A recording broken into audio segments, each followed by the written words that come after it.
Here we go. Erase the Chalk, episode 15. I'm Dan. And I'm Charles. Man, we got a good one.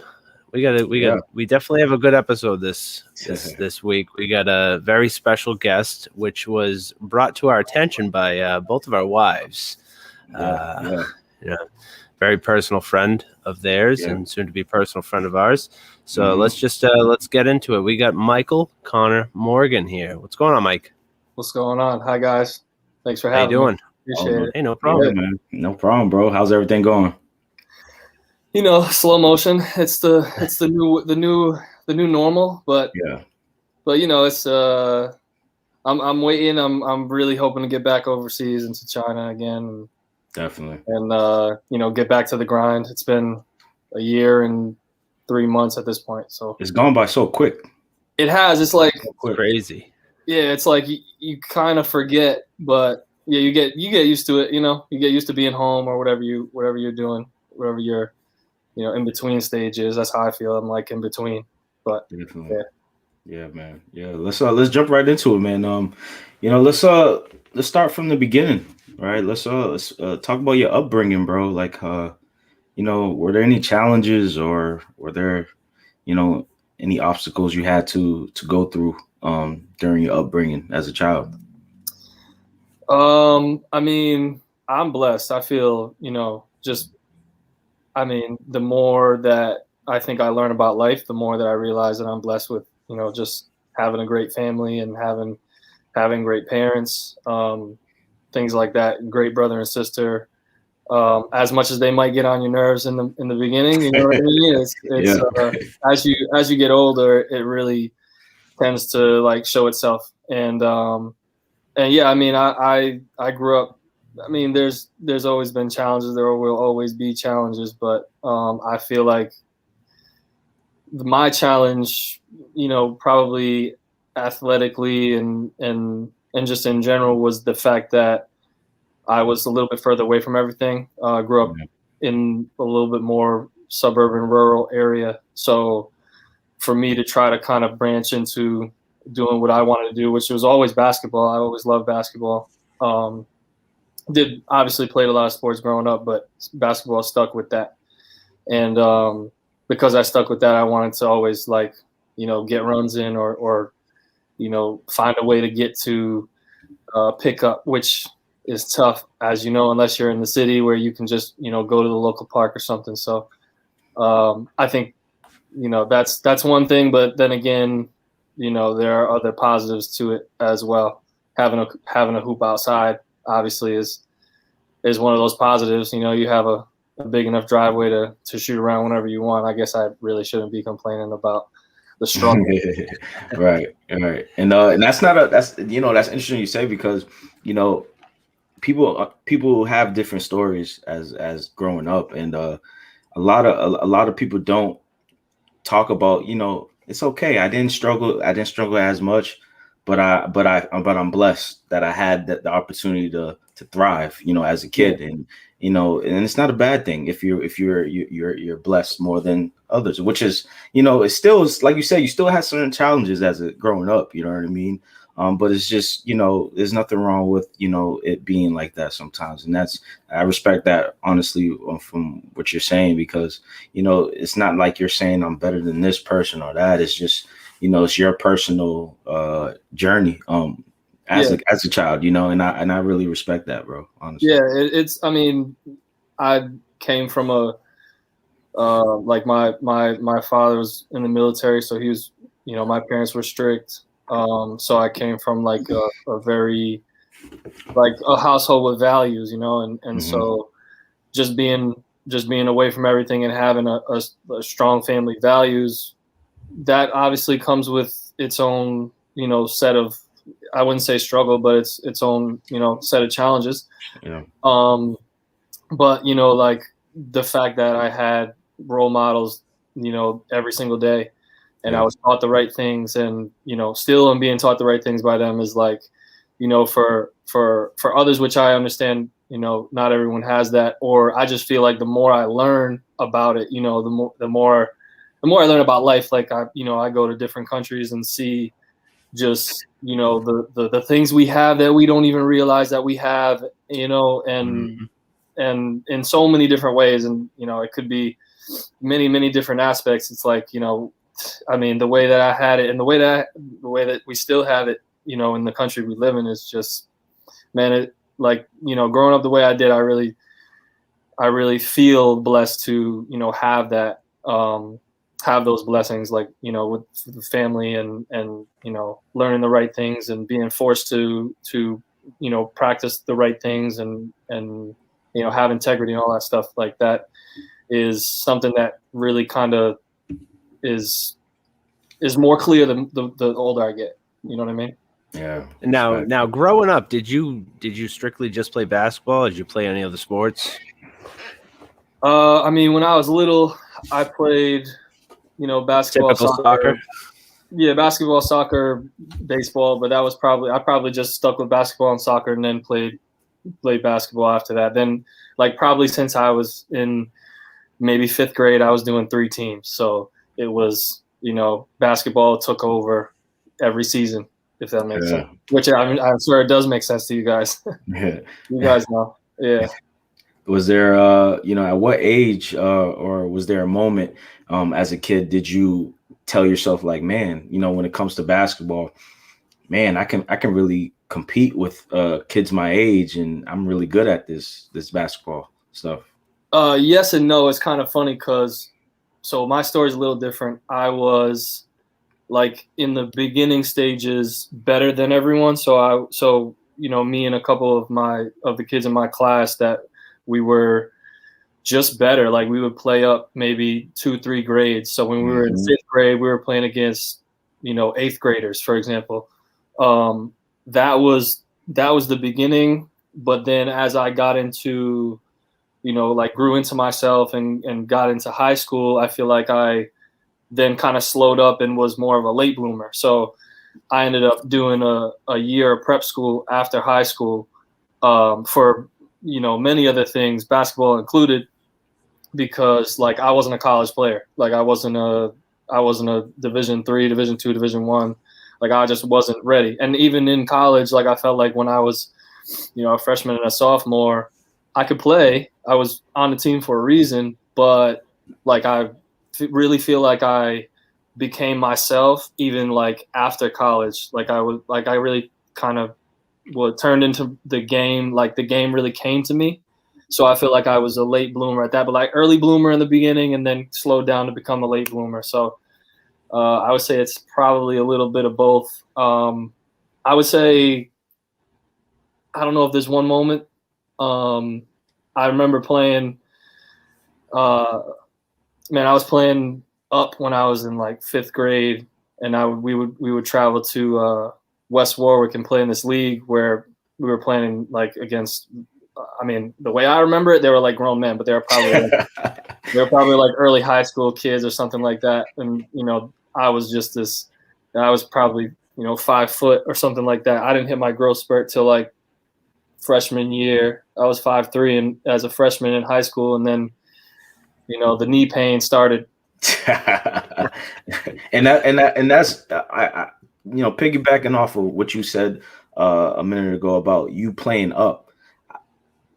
Let me ask you a question. Is part of it because you wanted that challenge? You wanted that, you know, it could have been more of like, yeah, you know, you were better than most of the kids in your grade, but, like, a part of you was really ready for, you know, going at it against older kids. Because the reason why I asked is because this generation with basketball players, certain kids want it, but, like, the majority of these kids nowadays, because I coach ball and I understand it and I see it, and some of these kids, man, they don't want it as much. They don't want that challenge. You know, it could be the small things, like, you know, before tip off, we're in layup lines. They're looking at the opposite end of the court of bigger guys or you know, more skilled guys dunking the ball, or, you know, cheering each other on before the game. And some certain kids get very, like, hesitant and nervous about that moment. It's like, did you really want that challenge as well? Yeah, I think, I think when you're you're playing, and because obviously everybody starts at like a basic level. So it's like, Right. you play rec league, you play church league, or whatever you do. You play in your rec league, and then from there, somebody in the rec league is like, oh, you could probably play on the travel team. And then, somebody else is saying like, let's get you in a summer league, or let's get you in AAU at some point. You know what I'm saying? So yeah, I think like when I was playing in the rec league, it was like, we were playing up in the rec league, and they were kept kind of bumping us up. Me and probably like 3 or 4 of us that ended up all playing on our high school team together. But in the beginning, it was like, it's not really interesting, when you're young, because you're always trying to like prove yourself, and like especially if you have like an older brother or like somebody who's in your friend group who's better or even stronger or more developed or whatever, you're going to try to go at them on the court, because it's kind of the one thing you can do. You don't want to fight them, so it's like that competition is definitely. I agree with you. I think everybody kind of like looks at Steph, like for us it was AI. We were looking at AI and looking like, but like wearing those slip-ons. Wearing those slip-ons, killing. But we would, it was kind of like AI was different because he had to go amongst the trees. Steph's just shooting, you know what I mean, for the most part. But I think a lot of kids are just like, I just want to look like that.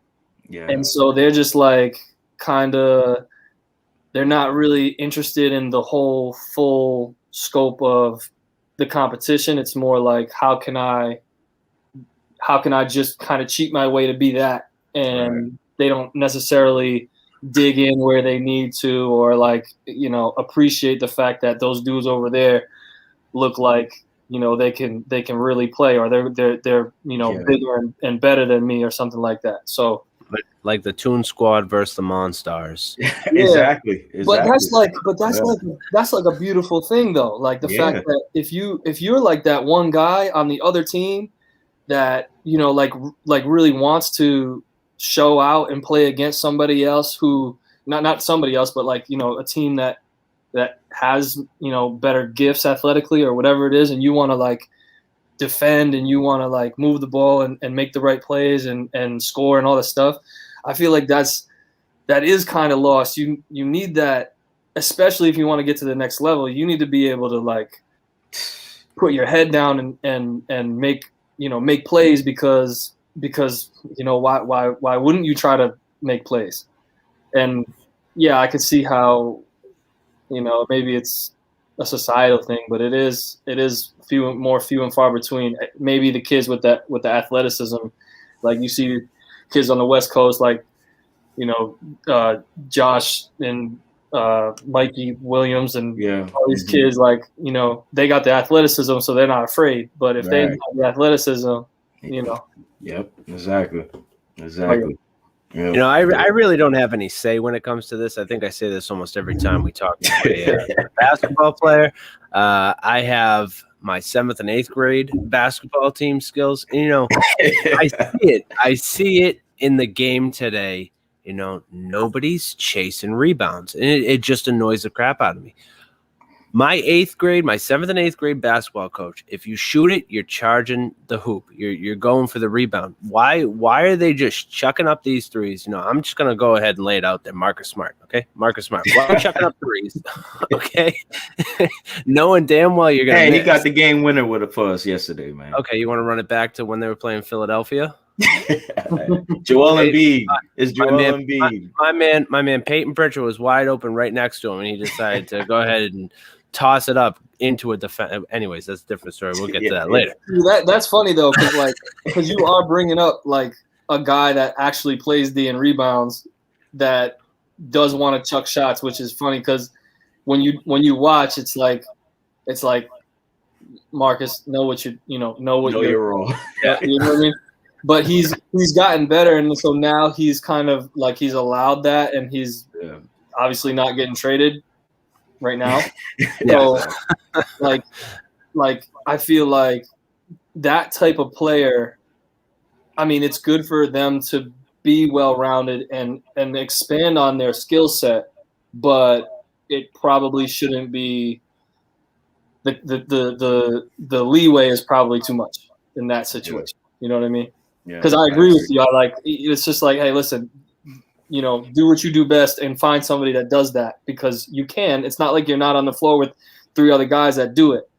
You can find that. And now, end of a shot clock, please, Right. if you get your shots up, please shoot it. Like, Exactly.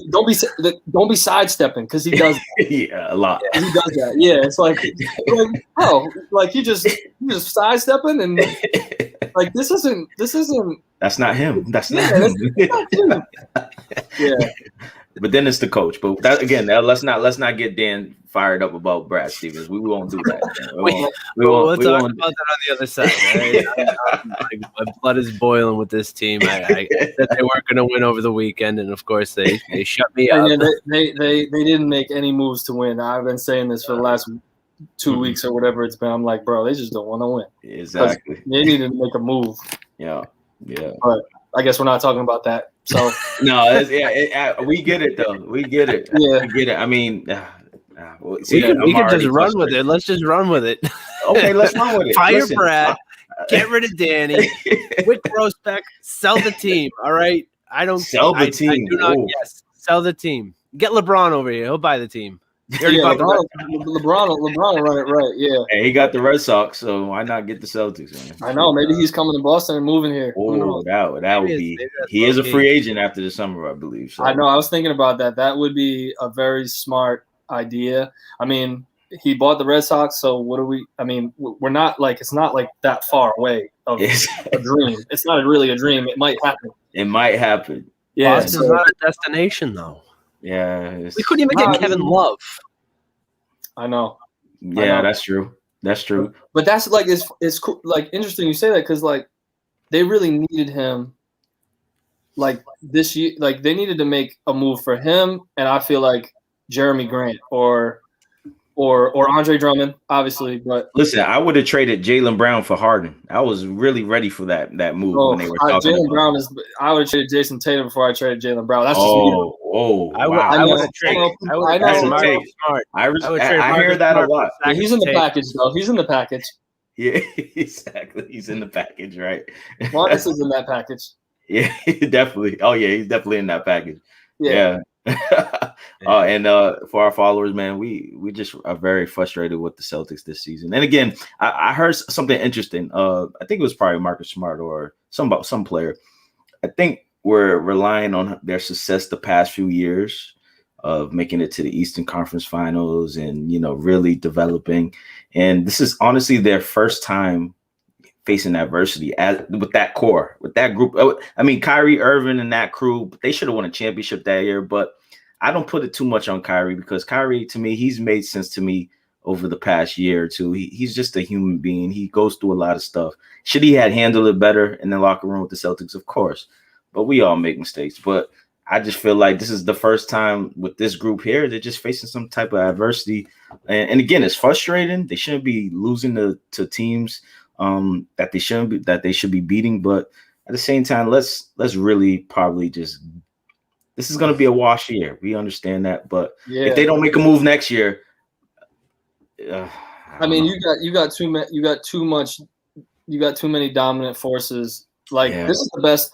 This is probably the best the league has ever been. Like when it comes to like, I mean, so you got a guy who literally gets to the finals every year because he's the greatest of all time. If he's not the greatest of all time, he's top 2 or 3. You know what I mean? So it's like there's that. So you almost can't bet against him. And then there's like, look at Denver and what they did. Look at the Jazz, and look at the Suns, one of which are probably going to underachieve. But like, look at the Nets. Not everybody can make it to the. But it's just crazy because like. And then you look at the East, and it's like you got 3 teams that really should be competing in the East. It's like you can't afford to just get Evan Fournier, who I love. Like, and actually, I've met him. Great guy. Seems like he a really hard worker is about the team. Like, that's great, but you can't just get somebody like that and be like, oh, yeah, we're championship bound now. Like, hey, don't was forget like- about Luke Cornett. Luke Cornett, Yeah. the Lord, well, Cornett. oh, Cornett, Oh, yeah. yeah. Okay, yeah, but like in my opinion, like, okay, I know we're not really trying to talk about this, but like, You know, that's cool. Don't worry if about you it. if you gotta like basically there's probably like 3 guys that you shouldn't trade on that team, and you should blow the rest of it up to get like 3 legit guys that could work together, like including like one of the 2 stars, because I feel like I think Daniel, you were saying this, like you can't have a team underachieve with no real leader, because like is Jason the leader or is Jalen the leader? Is Kemba the leader? Like I would never trade away Robert Williams, because that is exactly what Dan was saying. Like that dude is a rebounder. He's a defender, and he's learning. He's learning the game. He's young, and he's stupid athletic. So it's like you should never get rid of him. He's supposed to get crapped on by Joel Embiid. It's a learning curve for him. You know what I mean? Joel Embiid's supposed to dominate him. But he'll take advantage a couple of times, and that's like really good to see. You know what I mean? So I just feel like, you should have. Shoulda, coulda, woulda at this point. But like, you can't afford to like look at you're going against Joel Embiid. Who's stopping Joel Embiid and Ben Simmons on the Celtics? You can only choose one. Yeah, that's true. Right? That's very true. Yeah. And hopefully they turn it around, man. I'm like already off the train, but like if they make a 5-game winning streak, I'm like, all right, where's my ticket to buy the Celtic train back? Because jump from 8 to 7. So at least right now, if the playoffs start, we're not playing the Nets. Yeah, but we're playing like the Bucks or Philly. I didn't even think about the Nets. Now we gotta think about the Nets. Now that's the what's the in Space Jam? That's the Monstars right there. Right. The Monstars. Right, and I don't necessarily believe in them, but they're going to beat the Celtics. That's for sure. They're going to sweep them. Right. That's crazy. And they know they've made some moves, so like it's not impossible to make moves. Exactly. As long as Kevin Durant stays off of Twitter with Michael Rappaport. That was the most unprofessional thing I've ever seen. Yeah. Real. I'm no one to talk. I'm not in the league. I'm not a reigning MVP or anything but like, dude, that's one thing that I know I could handle. If I was in that position, that's just you just can't be like what you just can't like do that. It just doesn't. But it's the problem with this generation right now. Is like it's going on the topic like we were talking about. Guys, kids that look up to KD want to be KD now. In their minds, they're gonna be like, "Oh, this is kind of cool. You can act like this when you get to the league, or even now. AAU is a different scene now. Like kids are walking off mid game and going home because their coach told them to sub. It's just they're talking back. It's like it's a whole different ball game when we were playing. So KD got to be better than that. Michael Rappaport should never posted it. They should. I really don't have a problem with that. Like, I feel like it's. Look. Nobody has ever seen. I just take LeBron. Like, what has LeBron done? Like, nothing. He's never done. Taco Tuesday. He's never done anything. Yeah, Taco Tuesday is. It's like he's. I think he's getting paid off of that now. Yeah, exactly. I think so. I think they made like a T-shirt or something like that. Yeah. Right. Like, this dude is like genius. Has never like. Like they say he's cheated on his wife, this and that. No one has any proof of anything. Come on. There's nothing out there like that can like, make him a villain in any way. And you got, KD doing that is just over the wildly unprofessional. But yeah, I agree with you. The kids, something that bothers me, and I don't know if it bothers you guys, but I'm guessing it might, is when these kids they make a good play, a strong play, or something like that, and all 6'3", 165 pounds of them goes like this after they make this play, they like, you know, do the thing. Yeah. And it's just like, you know, like when you like, you know, you get to the bucket or you dunk on somebody or something like that, and instead of like we used to, you know, do something, okay, but like We'll get back on defense. Every single play, you're like, you lay it up and you're just like it's like, dude, you know, like, okay. I understand if you dunk on somebody and then, you know, that's a whole nother ball game, but like, you know, a layup or a kid barely touching you, you're yelling and one and you're flexing, it's like every time it's just like, guys, you know, it's this you're not even running back on defense either. Exactly. Now, do you see any of that when you're playing? Not really. I mean, here or where are we talking about? In China? In China. No. They don't really. I mean, they'll yell if they, you know, if they get someone gets dunked on or something like that. Yeah, they'll show emotion then. They don't really. They love to win against American stuff. I'll tell you. I feel like that's all overseas. They love. It is. It's funny though, because in China it's a really different and interesting balance of like they really want to beat you, but they also look up to you because you're you know, like an American player. So like you're from America, you're from the United States, and you're a basketball player and you're good. So they love their country. Obviously, every country, you know what I mean. You love your country and you know want to beat the next country or whatever. But it's different with us. It's kind of like, I mean, I'm gonna tell you a story. So I was in a NBL tournament and playing regular. I don't play dirty. I'm not a dirty player at all. Like, I'm a shooter. I don't do that silly stuff, you know, grabbing people's shorts or any of that. None of that. So I was like, I think there was an out of bounds play and I was kind of on the block. I don't even remember if it was offense or defense. The guy I was playing dirty like the whole tournament. Everybody knew it. He was playing me in front of the ref, who was Chinese, of course. In front of the ref, he elbows me in the neck, like on purpose. Like the ref is looking directly at us, elbows me in the neck, and I'm just like. Did you not see that? Came out of nowhere, and I'm also just like, oh, really? So we're just like out here fighting? This is normal? I don't react because that's also not what I don't really do that. I don't really like let somebody else take me off of my emotions. Right. Does it again, elbows me in the face, right? In front of the ref. The ref saw the first one, right? But he saw the second one and he blew the whistle and he was just like, so he must have been on offense. He just put me on the line and gave me 2 shots.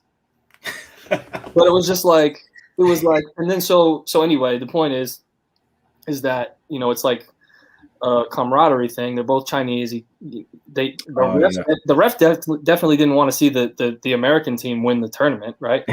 Which we, you know, smacked everybody. But like, you know, it's interesting because the ref didn't want to call that. And then at the end of the game, the dude who was, you know, trying to go out there and hurt people, you know, coming up like, oh, you know, hey, really good game. Like, you know, like, okay, who are you now? You know what I mean? Something else happened. I don't know if you remember, but you know what I mean? I would have just dropped my arms and been like, look at the ref. Who paying you? Who paying you? Yeah, but we knew it wasn't you. We knew it was China paying them. So it's just funny. Like it's a really interesting dynamic. How they are really competitive, you know, but you know, at the end it's like they do, because of course, you know, like, I mean, we have the best basketball. Like the NBA is the pinnacle. It it just won't ever get better than that. You know what I mean? So it's interesting, very interesting. I find it interesting talking to some of the players that we've talked to that play overseas. Mm-hmm. The different types. I know Lamont, brought up he played against Luka, and he played against him when he was young, and it's just a different mindset. They're playing a different game, and they're actually like playing it with their minds. They're not. They see the play happening before it actually happens. Right. So, yeah. do you see that when you're playing? Have you like been able to read and kind of play off of your mind instead of just watching, their body or watching their feet, which way they're about to move? Yeah, I think it's like instead of like you're playing with your mind, but you're kind of just on autopilot in a way. Like I feel that when I am sharp and I'm playing, you're just kind of doing stuff, and then you realize you did it, that sort of thing. Mm-hmm. So like, yeah, the more you're engaged, the more you kind of find your spots, and the more it kind of slows down for you a little bit, and you feel like, the defense was good on the outside looking in. It was like, wow, that was good defense, but he wasn't, he wasn't here. He was here. So because he was here, like that's a whole different, like I'm not feeling it. You know what I mean? Right. And I think the games like in Europe, like Lamont can speak to that. Just they play a whole totally different game, like the way we see the NBA or the way we see AAU for that matter. With Charles, like you're looking at one-on-one games a lot. You're looking at everybody clear out, or like let's get this screen so that he can go one-on-one and have a mismatch or something. But in Europe, you got to have a number of passes, and you got to have this screen is being set here. It's like in China, it's kind of like the spacing is a lot easier in a regard. So like you got the size and the strength of the guys is they're huge, they're really strong, they're a lot bigger, a lot stronger, but they're not as quick. So you're going to get moments in time to kind of like show the fact that you can take a side step or a step back, and you're going to have your space to maneuver. But then again, like I feel that the difference between probably China and Europe is huge in the fact that they don't, like China doesn't necessarily work on the basics or the fundamentals like Europe does. I feel like Europe, you look at Luka, like Luka can probably shoot everything with his left hand and everything with his right hand and be consistent, in everything that he does and thinks the game and all this stuff. Right. I mean, Luka's an anomaly because he's probably a top 5 player already. He's 20, whatever. Crazy. But in China, I think they want to have their own version, just like they want to have their own version of everything else, like which they do. I mean, their country has literally their own version of social media, of Uber, of every single thing you can imagine, which honestly in China is like probably better than what we have in different ways. But when it comes to basketball, they also want to develop their kids their way because it's the Chinese way, and they're going to look to, like American coaches to do different things. But at the end of the day, it's like, what the Chinese way is. And so they're probably not, or they're definitely not focused on the fundamentals the way that Europeans do.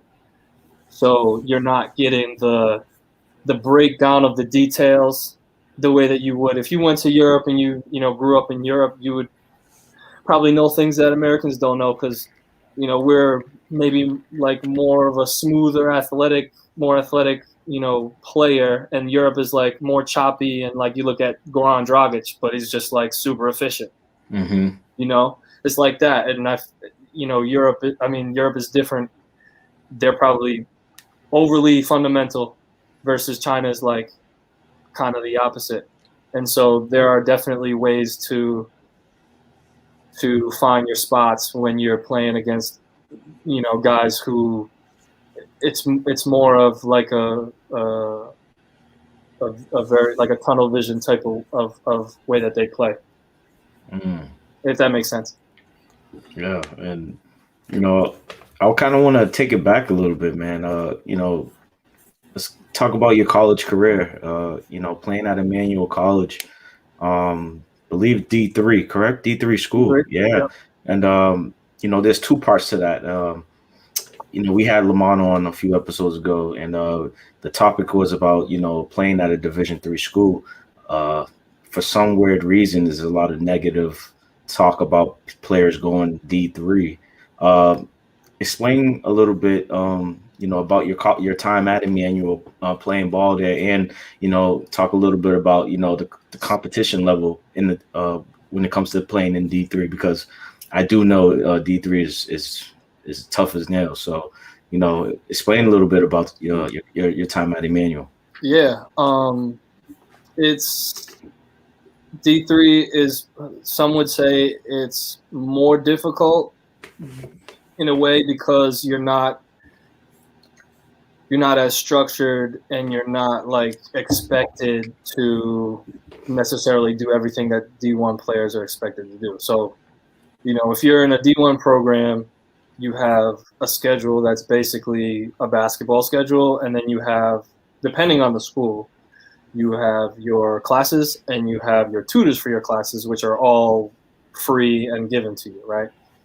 But at Emmanuel, which Emmanuel's a great school, as you both know, you have a great curriculum, great teachers, great professors, and you also want to be successful on the court. So, you're doing all of the things that a D1 program would do if you want to be successful, and you don't want to slack off and, miss lifts or miss, 5 a.m. or, whatever you're not doing, miss the suicides or miss the preseason, which you probably can't do it and then make the team. But you're doing all that stuff because it's required of you, right? But you also, you don't have a tutor for every class. You don't have a tutor for one class unless you find someone, who you want to study with, or whoever. You gotta go through the curriculum on your own, and be a great student, because you can't post bad grades and play. So you have to have success in the classroom, which everybody should want to have success anyway. But you have to balance both of those things, and if you want to be a success at anything, you have to put 110 into both. You can't just either you, like, some people just want to be a student and you want to have the college experience, and fine, that's cool. Like, I mean, I didn't have the beauty of maybe traveling to another country for a semester and learning abroad or anything like that, because I was an athlete and I wanted to be an athlete. So there's that sacrifice piece to it. You're not going on spring break, you're having open runs, you're playing, you're trying to get ready for the next season. Or you have a tournament, or you're like, you don't have Christmas vacation, you have a week and a half, and then you're back in practice for your next game, which is the beginning of January. So that's a balance that people have to commit to in order to be a good college athlete.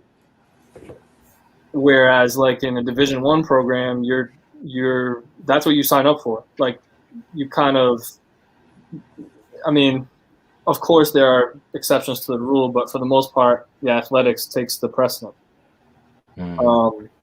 The difference in the style, I would just say it's a lot more guard based in a D3 game.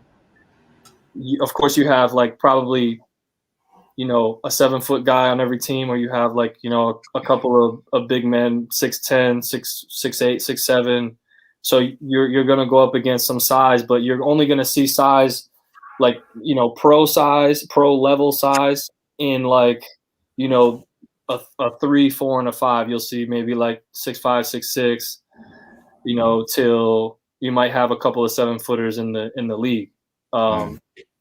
Versus, you're going again, if you're in a D1 program, you're looking at, maybe 1 or 2, 6'10" guys every game, and like, as we could see, now you're looking at guards who are 6'9", 6'8".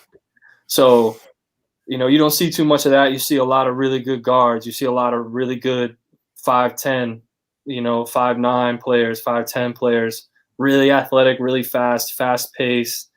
And that's, you look at Lamont. Lamont was, the leading scorer in Division III, which is unbelievable. And he's for a 1-2 combo guard, he's undersized, when it comes to, like, if you look at the pro level, right. but that is also, that's his niche. That's where he, found success. So yeah, the Division III level is, it's always competitive. And you're going to see just a difference. And I would, when I got better, probably my junior and my senior year, those summers before I went into those years, I would go and play with the D1 guys at Harvard or at Northeastern, which is, right next door. Right there, yep. So we would go and pick up with those guys, and there would be some NBA guys who would jump in and stuff. And you just see the difference really in the game is size and maybe not even athleticism, really just size. You're doing the same, like somebody who's moving the same as I am. I'm 6'3", 6'4", but they're 6'8", 6'9", doing the same stuff I'm doing.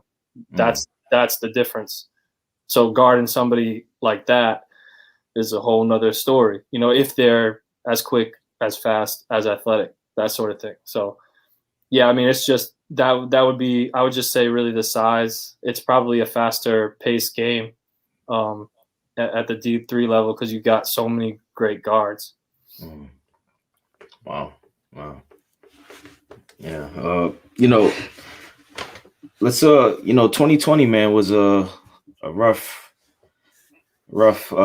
time for the world. What do you take from, what did you take from 2020?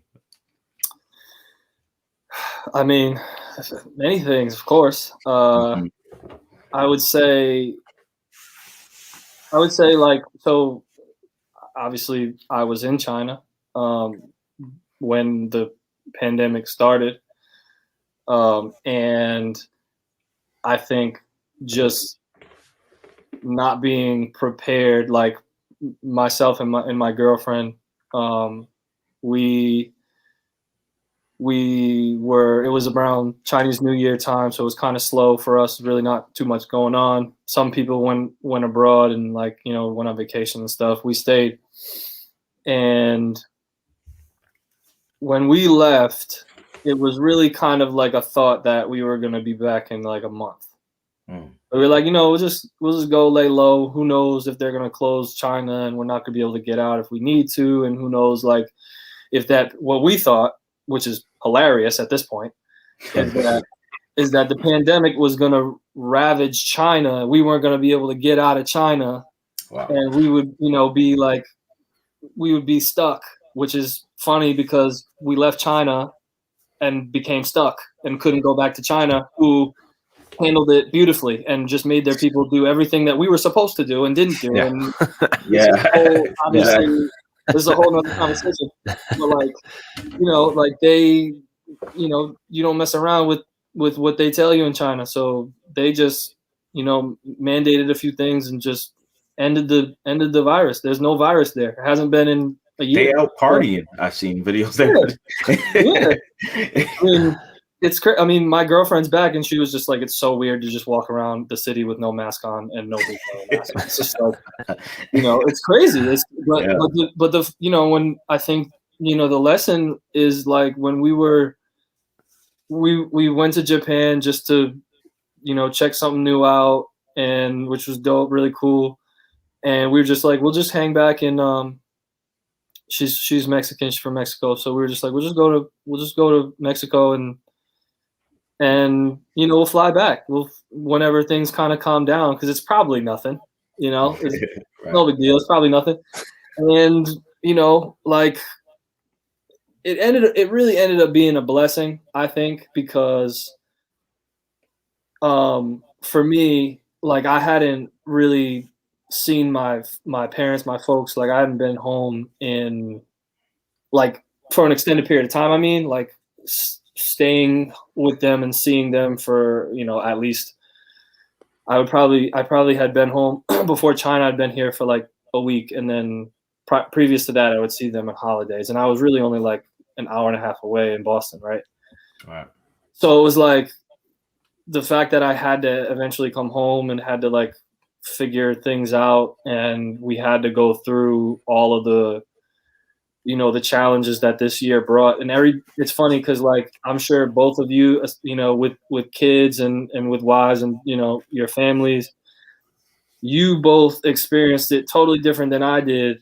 Mm-hmm. And obviously somebody else would feel the exact same, that like they've experienced it totally different than me and then you did. So it's like everybody has their own unique experience of kind of what now they don't take for granted because of A, B, C. And maybe it could be different too. Like for me, like my girlfriend doesn't have a US visa, so I had to come home. I actually had to come home because I was having a lot of problems with my body, like rehab wise. I really needed to go through some rehab for my back, and it was really necessary. So I just came home and like got that taken care of, and thank God. And that's why I say like it's a blessing, because I didn't even really think about.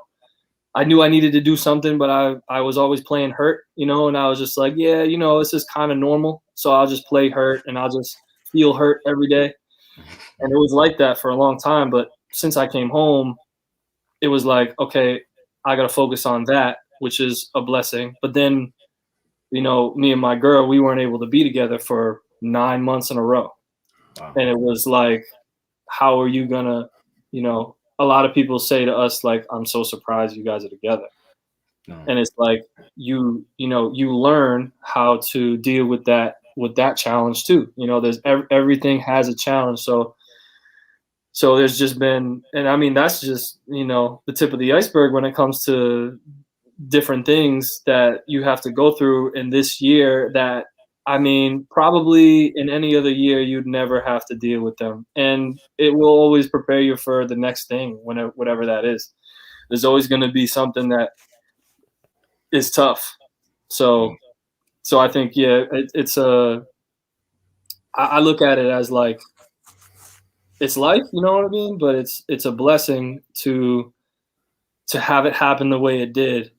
And, there's so much to learn from each of those blessings. It was definitely crazy. I mean, I'm labeled an essential employee, and I'm a mailman. I'm a mailman, so it's like I'm walking down the street, and it's like it's a ghost town. Like everybody's like peeping out their windows. I'm like, I'm out there. I'm not. I mean, I wasn't wearing a mask at first, and then I put it on, and then it's like you just get used to it, and it's just like. These streets used to just be filled with people just walking around, and now it's just like you see the tumbleweeds. It was insane. And I mean, I don't know about you, Charlie. I mean, me coming home, my wife's like, "Take your shoes off, take your clothes off, go straight to the shower, throw the clothes in the washing machine, get it done." All right, I'm like, all right, let's try and end it, and. It should have been handled differently, but like you said, that's a different different topic for a different That's day. That's a much longer conversation. Yeah. But anyways, hopping into it, I know that you say you're an entrepreneur. What type of business? Because I know you went to school for business, right? Yeah. What are you working on right now? I know you're planning on you're a shooting coach, but what is your entrepreneurial side? What's your label over there? So I mean, there's the one thing about China is there's really a lot of opportunities to do anything that you want to do as a foreigner, because there's not too many people there that look like you. So when I was there, and I plan to continue to expand on this when I go back, I did some acting, some modeling. I was playing, I was coaching. So I want to expand more on the coaching piece too, more with pros, and also continue to work in coaching the way I was before, which is really like, I mean, kids are great. Obviously, you guys know this. You guys both coach, so I don't really need to expand on that too much. But then like they're actually when I got home, I was involved in trying to, close a couple of deals doing with mask sterilizing machines. So like huge pieces of equipment that you could just throw a medical mask in, and the UV light will take it and sterilize it by the time the conveyor belt goes from one side to the other.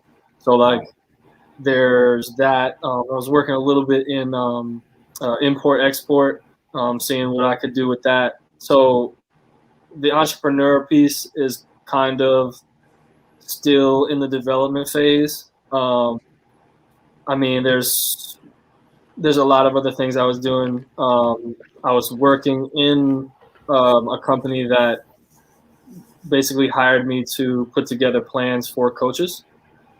So we would go through 2 different school systems, and we would hold clinics, and we would teach each teacher how to coach basketball, and they would go through a series of drills, and we would help them understand why they were going through these drills and giving them games. And so we would certify them school system by school system, city by city, and they would then like take our certification, and it would be, kind of like the universal emblem of like excellence. And so we were doing that, and I was hosting clinics and stuff, and obviously that stopped. But yeah, the entrepreneurial piece. I mean, I've always kind of, been into sales here. I've been into sales. I was a salesperson, but I also want to see, where my paths can kind of meet in the middle and sell a certain thing. So, with the coaching piece, with the, with strength training piece, there are just there's so many different ways that, that can kind of, those paths can collide so that I can be successful. Yeah, there's not really just one thing. I mean, you can sell clothes, you can sell shoes, you can sell. I mean, there's so many things you can sell, and obviously, you can continue to, act and use your skills and whatever you do in China. We might have to, me and you might have to talk off air about particular stuff about basketball, man. I have some ideas, so definitely give you a nice little message, man. We can discuss some things too. So. Oh yeah, definitely. Definitely. I love it. You get like kids over there coming up to you thinking you're a different celebrity, like Justin Timberlake.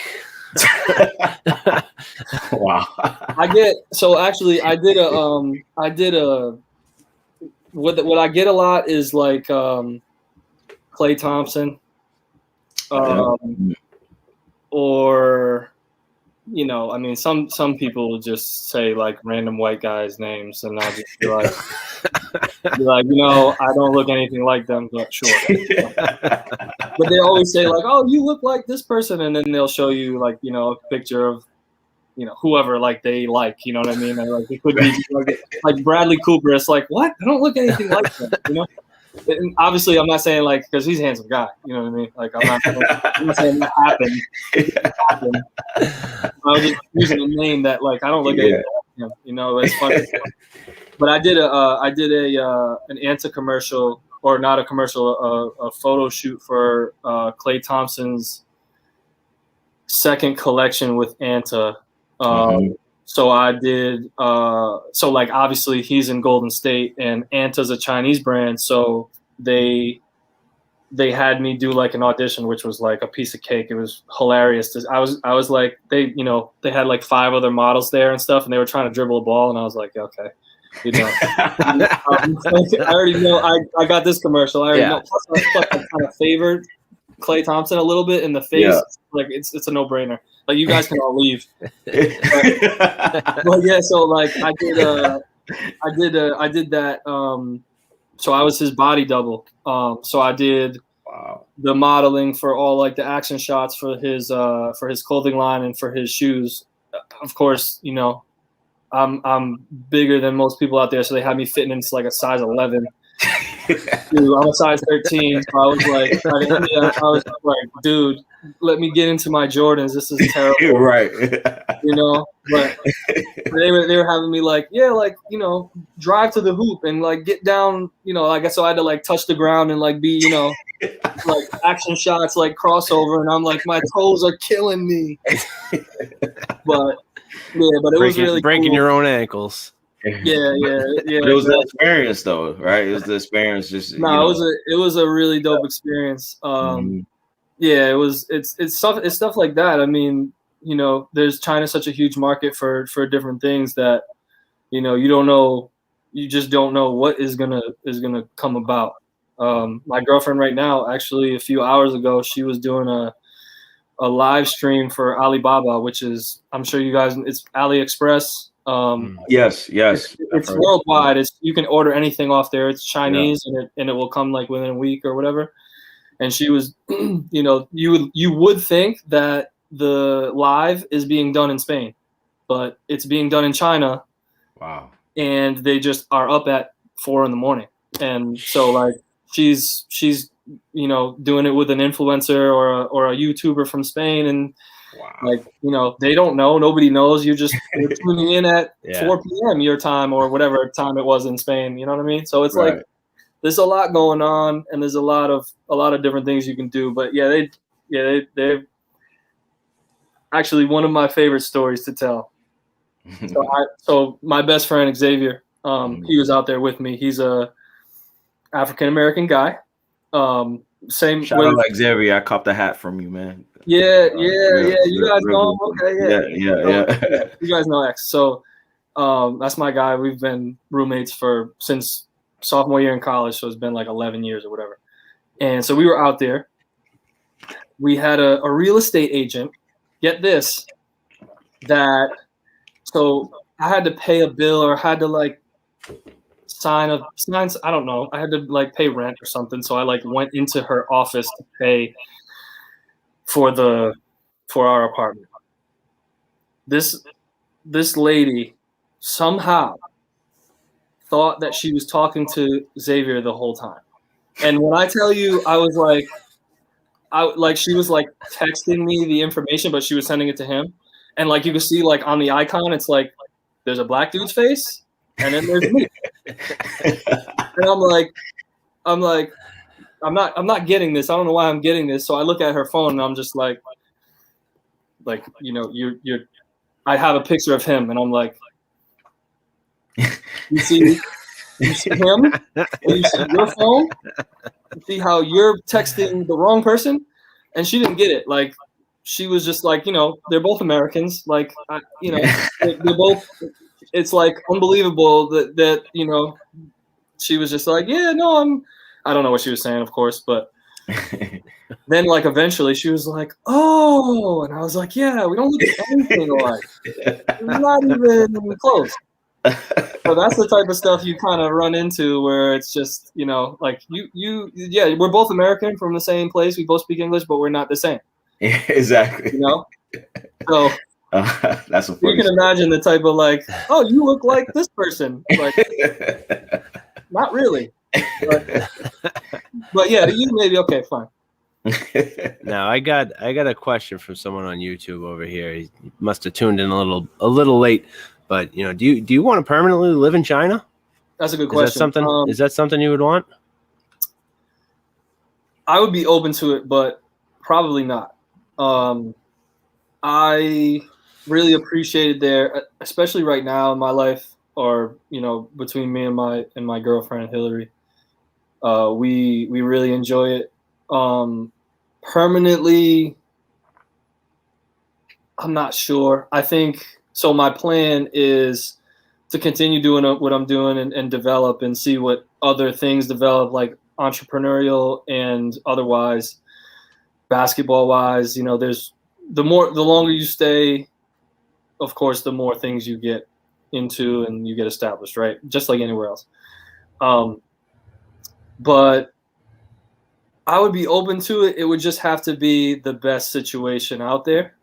I think I would have to learn the language fluently in order for me to stay out there. That's huge, you know, because it is inconvenient at times to always be speaking into a phone who has to translate for you. Yeah. Which, I mean, and that's a beautiful thing because that just makes me lazy because, you know, like I don't have to like put hours every day into learning a language. I do know the very, very basics like numbers and the real simple things that you have to talk to tell a taxi driver, you know, here and there and stuff like that. So I think if I was to do that, I would have probably had to already learn the language, and it would have to be one of those situations where I'm really comfortable doing something that I love, and the security is right, you know, right. Which is totally possible. I mean, you know, it happens all the time with people, but I'm open to it. There are some people that get to China and they just don't like it, or they just can't get over something about the culture that is totally different, and you know, so they're not really open to even staying for a longer period of time. They're just not, like, it's not for them. I don't want to live there permanently at the moment. I think if there's no other opportunity across the world, I really love Asia so far. It's great. There's so many great places there. But of course, money and opportunities and security comes first when, you know, you want to like sit somewhere and, you know, stay established. And so I think I'll probably come back to the States. Most likely not the Northeast because I've been here my whole life. So I'll probably go to Florida. My girlfriend is a dancer. She's a professional dancer, so she wants to dance for the reggaeton artists out of Miami, or you know, in that general area, which she is really good at what she does. So that would probably be the spot that we would come back to. But then again, you know, I think to answer the question, before I do that, I'll probably go back and forth. We'll probably split time, you know, 8 months or 4 months, or 6 months and 6 months, or whatever, because at the moment there is just so much opportunity in Asia to even go back and forth. And, you know, maybe if, like, you know, we're blessed enough to, you know, make enough money to get a house here, we, you know, get a house and we just, you know, keep going back and forth. And, you know, we have things that we want to do and want to accomplish, you know, in our goals, but permanently, like for the rest of my life, no. I wouldn't say definitively like it's out of the question, but probably not. No, I got a couple. Oh, you want to go, Charles? Go ahead. No, go ahead, Dan. Go ahead. I just had a couple more questions. I just had one. All right. Now, going over there, food wise, what are you eating? You know, prior to going to China, what are you eating over here that you can't get over there? Oh, that I can't get. I mean, or what's one thing that you love? Like when you come home, that's the first thing you got to go to. I mean, my mom's cooking. Probably. Hey, I mean, shout out, Mom Dukes. Yes, shout out, Pam. Yeah, I can't shout out my mom's cooking. Huh? I mean, yeah, obviously, you know, home cooked meals. That's anywhere, right? Same with going to my girlfriend's place. Like her mom's an amazing cook, you know. So like, regardless, either way, it's great. But I think you have a lot more variety here, where you have to really search stuff out in China. So like, and honestly, I miss the food in China because where we live, there's within like a 4-block radius, you have like an amazing Mexican restaurant. You have like the best sushi restaurant we've tried, including Japan. There's a halal spot. There's so many different options, and then my favorite that I have so much is the fruit. Like if you guys, obviously now we follow each other and stuff, so I'm always posting, like every day I have dragon fruit, which is just like normal there, and it's the healthiest thing for you. It's delicious. It's not too sweet, and it's so easy to eat in the morning. And I mean, fruit's really good for you in the morning anyway. So I can tell you that's the one thing I miss the most about China, except for my lovely woman. But yeah, I mean, being here, I think like, so I'm a pescatarian, so I don't eat meat. So Dan's not gonna like that. Dan's bro, I'm a vegan. So a meat eater, a vegan, and a pescatarian walk into a bar, right? Okay, so you guys are the opposite ends. Man, I just it was my birthday last week. I got this huge, you know, I got this huge grill. And I'm showing. No, I got a huge grill for my birthday. Oh, like, thing's massive. Oh, so you can't be a vegan. You can't be doing that. I'm sorry, Charles, but I'm down. I told you I'm down to try anything. I'll go vegan for a day. All right, when you're coming out, I'll go vegan for a day. I'll sneak some meat off to the side, but that's the well, actually, so I mean, living in China, you want to be careful about the meat you eat. Mm-hmm. So that was a little bit easier for me to kind of start that process while I was there. Mm-hmm. Or for us, me and my girl, we do the same. It's so like, anyway, to answer your question, I think you got more questions. My answer is something I eat every day is like field and roast or something like that. There are these vegan sausages and they're delicious. They're the apple sage kind, and I have at least one every day. And I know I'm not gonna be able to find them when I go back, but that's fine because like I got, you know, great salmon and sushi and blah blah blah. So right. Yeah, there's and then just one more food question. Did you expect the Chinese food from America to be the Chinese food over in China?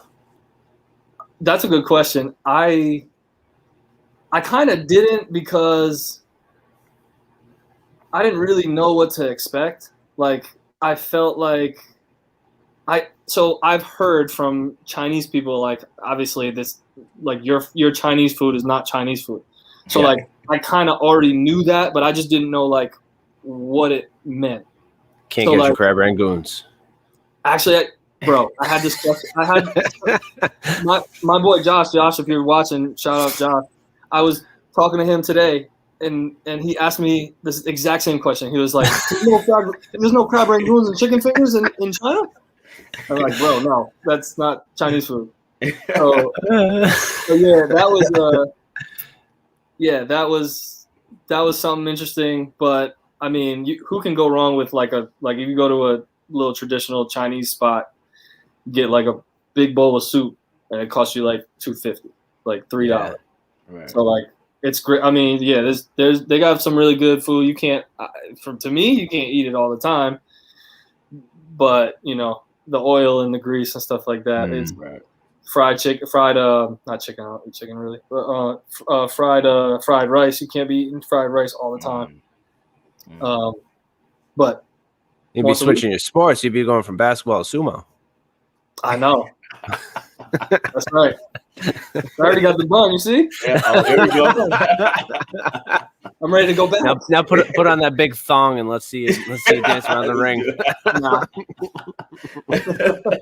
Hey, you know, winding down, man. This has been great, man. You know, I just have 2 more questions for you, bro. Yeah, man. You know, it seems like, you know, I asked all of our basketball guests on here. You know, Kobe Bryant, unfortunately, we lost him 2020. And Gigi and everybody on that tragic day. You know, go a little bit into depth. What did Kobe Bryant mean to you? I mean, so I already mentioned AI, right? So growing up, it was AI, it was Kobe, and it was T-Mac. I mean, aside from Mike, who was, you know, on the Wizards at that point, it was like those 3 were the 3, and then it was obviously AI and T-Mac kind of at some point like kind of fizzled out, and Kobe was just, you know, still at the top of his game. So it's funny because I was a Boston fan, like a Boston Celtics fan. So Ray Allen's my favorite player of all time. Hey, shout out Ray Allen. So I would really look forward to the Celtics Lakers when Ray would play Kobe and Kobe would play Ray. Mm-hmm. I mean, and I really wasn't willing to give up the position that Kobe was killing at that point. But, you know, like I just, you know, that was my guy. So I was rocking with Ray. But, yeah, I mean, it's rare that you have somebody that's such a, like, so intense and like approached his craft. Actually, Ray and Kobe both kind of were the same in that. Like they had such an intensity and a passion for the details of what they did that they worked on it to no end. And like, I think the one person that you could see that you grew up with that we grew up with, or I grew up with, was seeing Kobe from like a young player and looking up to him as a young player, and then seeing him become, you know, a top 5 player of all time and dropping 60 in his last game and just being such an ambassador that like it really didn't feel real. Like I feel like, I mean, it's kind of like he almost wasn't real anyway because we got to see him do all of those things in real time. Unlike Michael Jordan, who we were a little bit young for, and you know, obviously we're doing it now with LeBron, but LeBron's different. It's a different story. But like, you know, Kobe had his trials and tribulations, and he had his, you know, he was so intense and unforgiving in whatever he thought. Like he had his difficulties on the court with that team at some point. He had difficulties off the court because he couldn't turn off his competition, and he was just, you know, great, and he expected greatness from everybody. Like I think that's a unique thing that we might not ever see again. And I think because I feel like I was that way, and I almost had to like figure out that I could just enjoy it, you know, at some point. And I didn't have to like run myself into the ground to do everything that I was doing, which I think made me a good player in the moment. But I think that's something that, you know, you go through and you watch, you know, Kobe Muse, you watch that, or you just you know, listen to his interviews on YouTube, or, you know, whatever you do. It's like he was a transcendent player for more than like his accolades. He was a transcendent player because of the fact that he was so intense and such a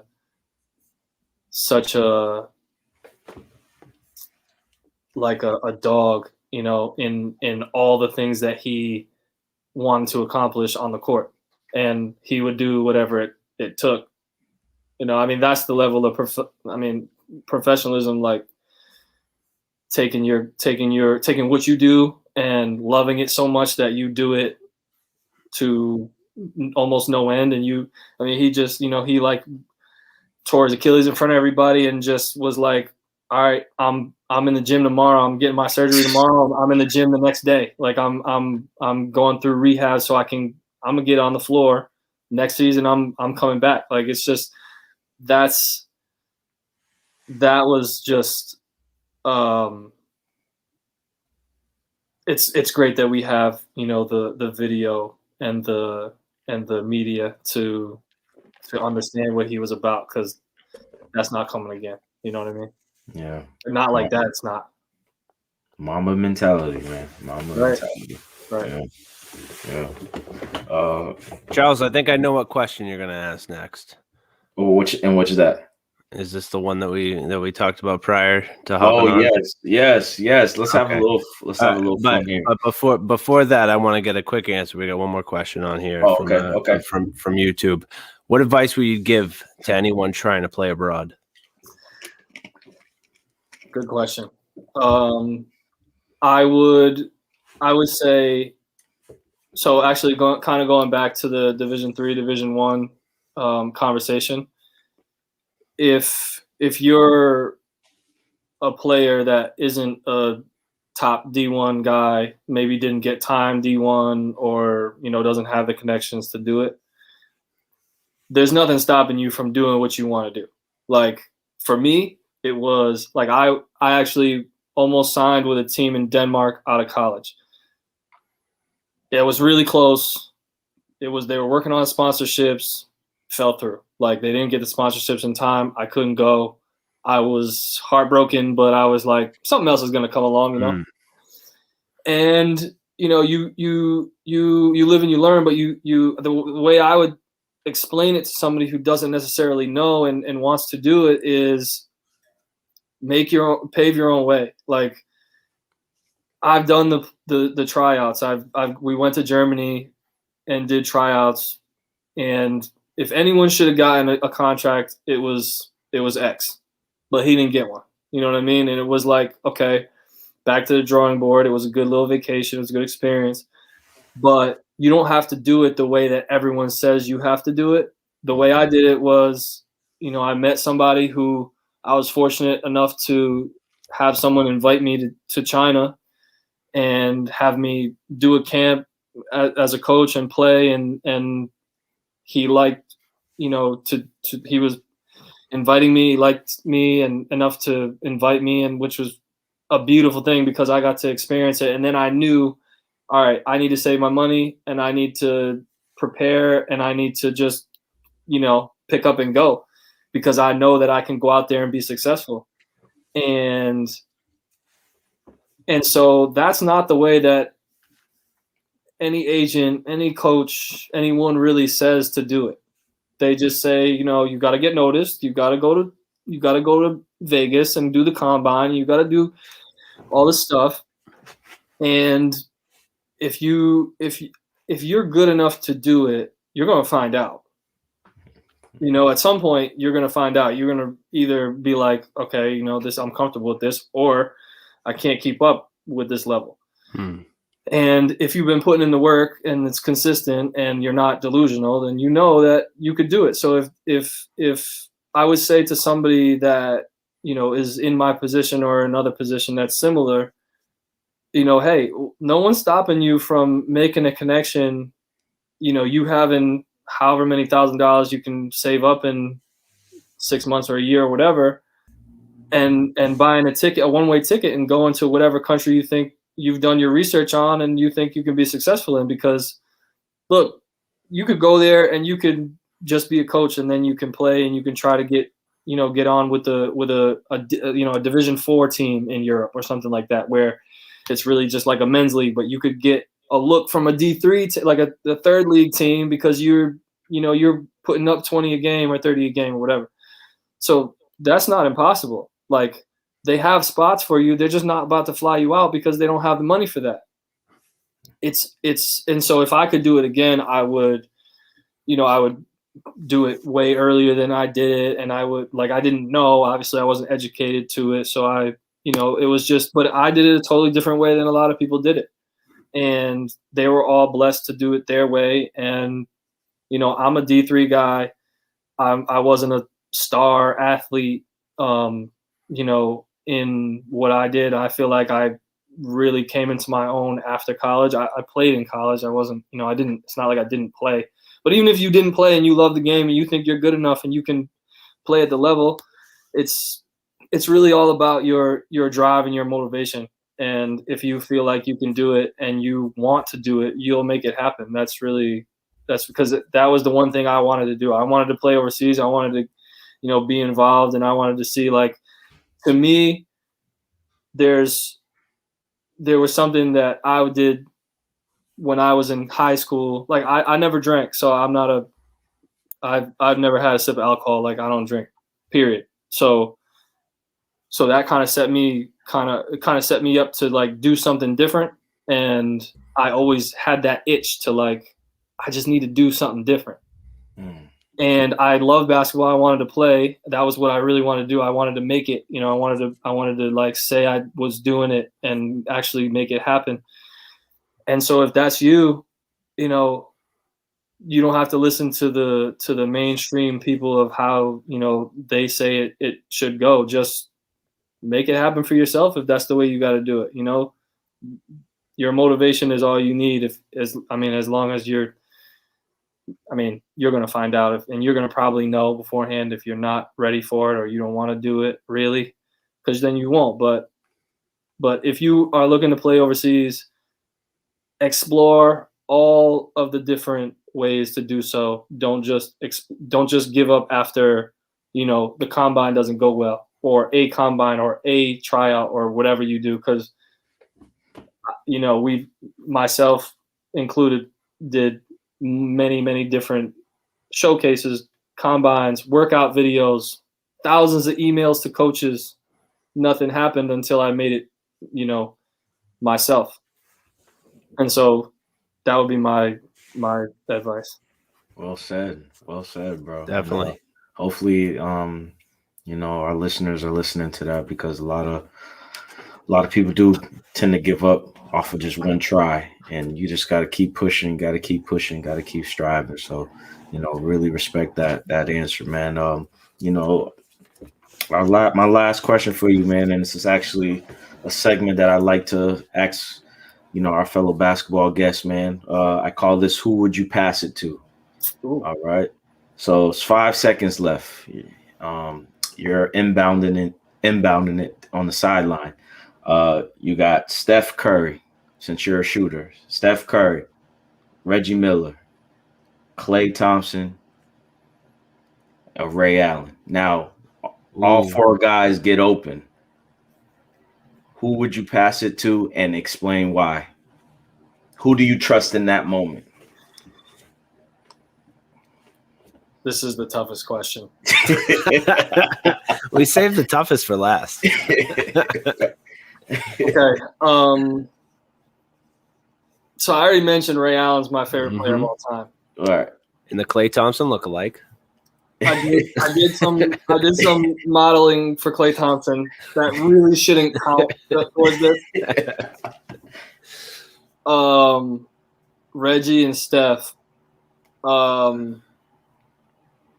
Man, all clutch players. Yeah, like all clutch players, all shooters. All right, I'm gonna knock off Reggie because he was before my time. Great shooter, didn't lift weights. Yeah, he didn't lift weights. Too skinny. Too skinny. Right. I mean, here's the thing. You can't not choose Steph. Like, Steph's the greatest shooter we've ever seen, and there's no knock to Ray because Ray's my guy. I mean, that's the one player that I used to watch YouTube clip after YouTube clip and slow it down and go in the gym and recreate what he did and listen to his advice. And I mean, that was before Clay. So like, and then now Clay, I feel like I probably play the most like Clay. Like, and just, I mean, I think Clay is almost more clutch than Steph. I agree. I really like Clay's jumper. Like his release is a lot more fluid. I mean, it's hard to say like it's more fluid than Steph's too. Like, I mean, I'm almost like being blasphemous. You know what I mean? Like, what am I even saying? Like comparing the two of them, but I gotta say, I gotta say it's gotta either be Steph or Clay. But I say, if I want to be different, I'm gonna choose Clay. If I want to be different, I'll choose Clay. And so most of the time, I do like to be different. So I understand this is going on the internet, and maybe people are not going to agree. And like, to be honest with you, if someone DMs me and says like, "Bro, are you like blind? Why did you not choose Steph?" I feel for them. I'm gonna choose Clay though. Hey, great choice. Hey, it's like 1A and 1B, man. It's like, who do you? It's funny because I said like, how do you not choose Steph? And then didn't choose Steph. Well, man, Clay Thompson. Oh, great choice, bro. Man, like I said, man, this has been a great interview, bro. Honestly, you've you dropped some knowledge for our viewers. You dropped some knowledge for us. Like we tell our guests, man, we want to just make sure our guests feel comfortable, and just really talk sports, and and just really flow, and I'm hoping we made you feel comfortable, and again, hopefully we can have you on again someday. Man. It's been a real great interview. He's home for a while, so we'll probably get him back on. I'm trying to get out of here June 1st. June 1st. I gotta get my vaccine soon, and and then I gotta hopefully go through the process and be accepted and all that stuff. But yeah, I'm trying to. But I mean, that doesn't mean that I could do it. I could do it while I'm there. But we got probably tons of stuff to talk about. We didn't even go into like the real Celtics and the. I mean, unless you want to stay on and talk these games that we're going to talk about. I mean, I'm all for it. I'm all for it. Yeah, we got some Celtics games real quick if you want to get on real quick. We got some Celtics games we could talk about real quick if you want. All right, screw it. We're going something different. We're doing something totally different right now. We're going into the two Celtics games we're going to talk about. And Charles, just lead it off. All right, so we got I picked the Timberwolves versus the Celtics. They play tomorrow, and the reason why I picked this game in particular because they're playing the Nuggets on Sunday too. We'll talk about that. We can all three of us go around of it. The reason why I picked this game is because the Celtics haven't proved anything this whole season. A damn thing. Yeah, anything this whole season. I get it, with COVID, and they've been in and out of lineups, injuries and COVID protocols, but they really don't play. They play down to their competition, and this is a game where all season, Dan, I've been saying it, trap games for the Celtics. And I love when you call it trap games because it always happens. Always happens. Yeah, and you got Karl-Anthony Towns, you got Edwards, the rookie. He's really good. Can the Celtics just really end this game early, or are they going to have a battle? I have a feeling this is going to be a close game, just due to the fact that Robert Williams is playing against Karl-Anthony Towns, and going against Joel Embiid to Karl-Anthony Towns. That's going to be a tough little matchup for him. I got the Celtics winning by landslide. I think this is going to go down to the wire. again, if I'm wrong, I'm wrong because the Celtics can blow the Timberwolves out. I just feel like, man, this is one of those games where it's just not looking good for me. So, I'm gonna take the Celtics by a landslide. Oh Okay. man. Dan, what you think? Before we get into this, you can start. I'm gonna go ahead. I'm gonna put a jersey on for you, and I'm actually gonna. All right. Hold on. I'm looking forward to it. Who you got, Mike? Who you got? Man, it's tough, which it really shouldn't be. Like it really shouldn't be tough. Who we got? Oh, is that old school Nike or OG? Yeah. Antoine Walker. All right. Yeah, you got to Okay. do the shimmy. You got to do All the right. shimmy real quick. You got to do the. Hey, there you go. There you go. Okay. All right. So I'm gonna ride with 90% of America right now. Okay. I'm gonna go ahead. I told you. Oh man, I'm backtracking on myself, but it's just it's Timberwolves. It's Timberwolves. I mean, it's the Timberwolves. The Celtics should roll. They should, but they're just playing too inconsistent right now. Who's the leader? Tatum, Brown, Right. Kemba, Marcus can't shoot. It should be Jalen. Yeah. Like it should be.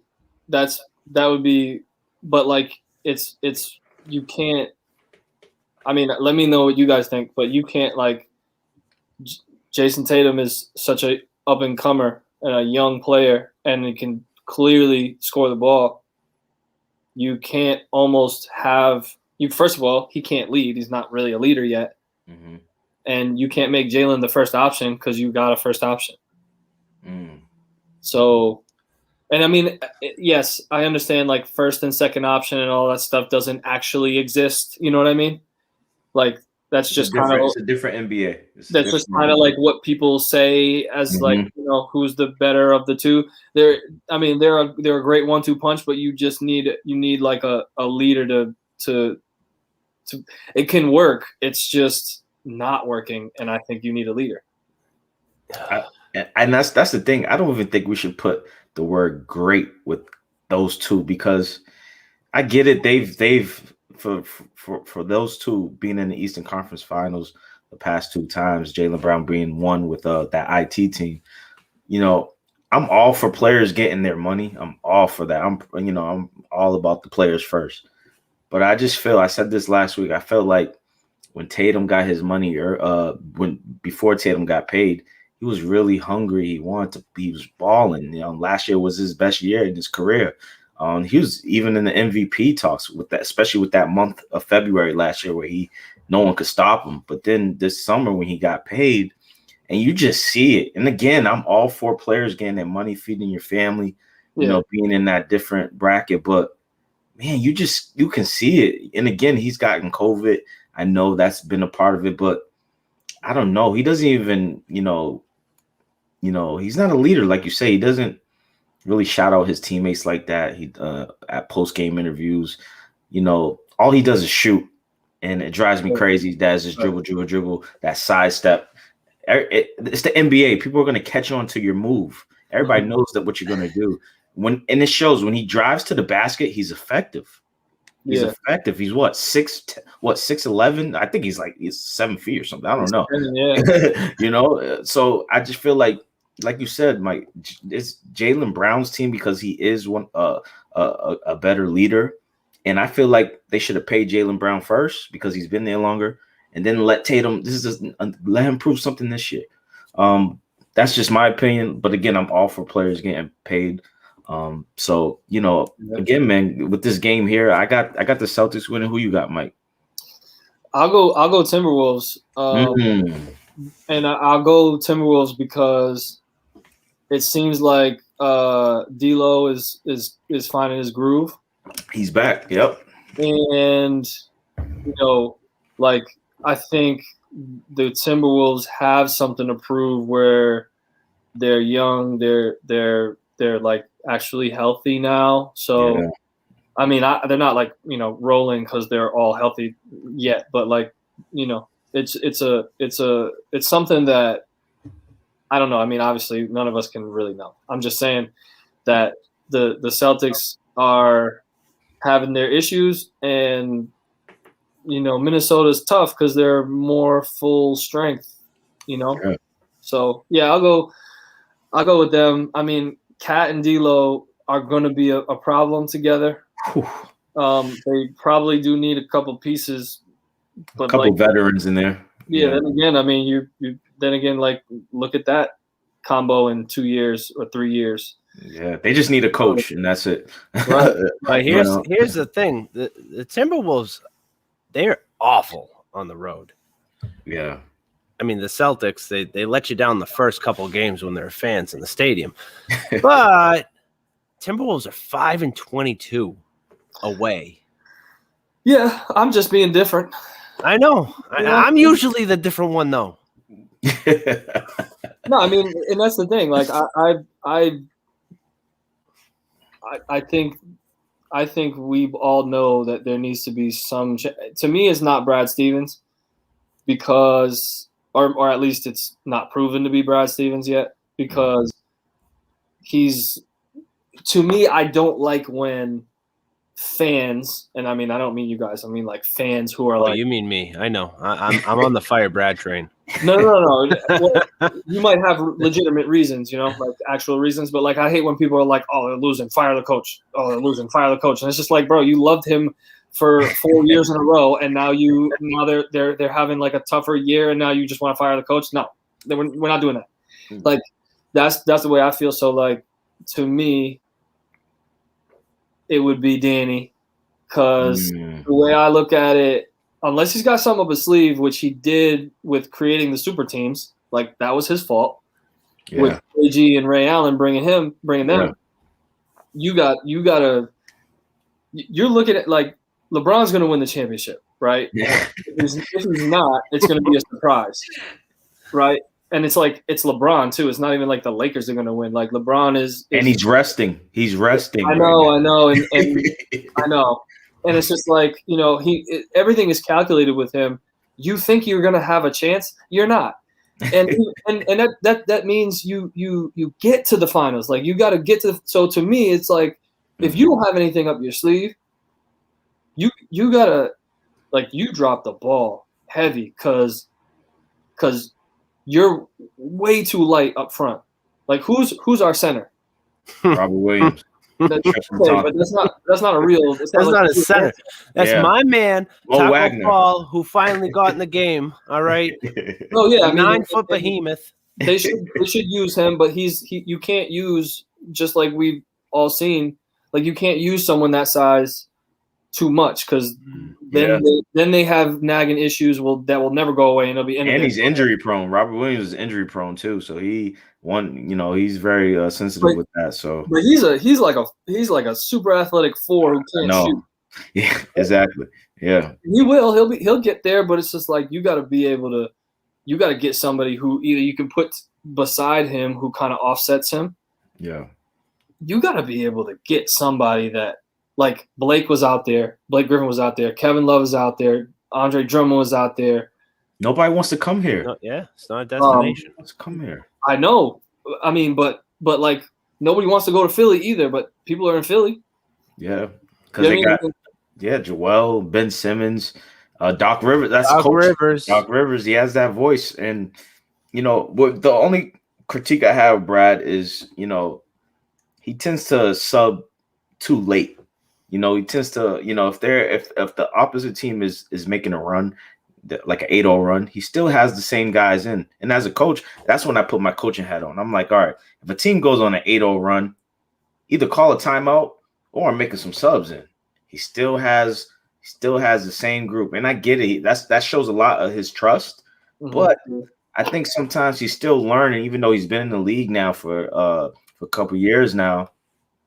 I think he still has that college mindset where it's just like, they'll figure it out, or, I'm just going to go with the younger guys still during this 8-0 run. So, that, and, are the players hearing them? Are they just, ignoring him? Because a lot of their offense is very predictable. now. You know what I mean? Yeah. In previous years, Brad was really good, especially during timeouts, drop plays.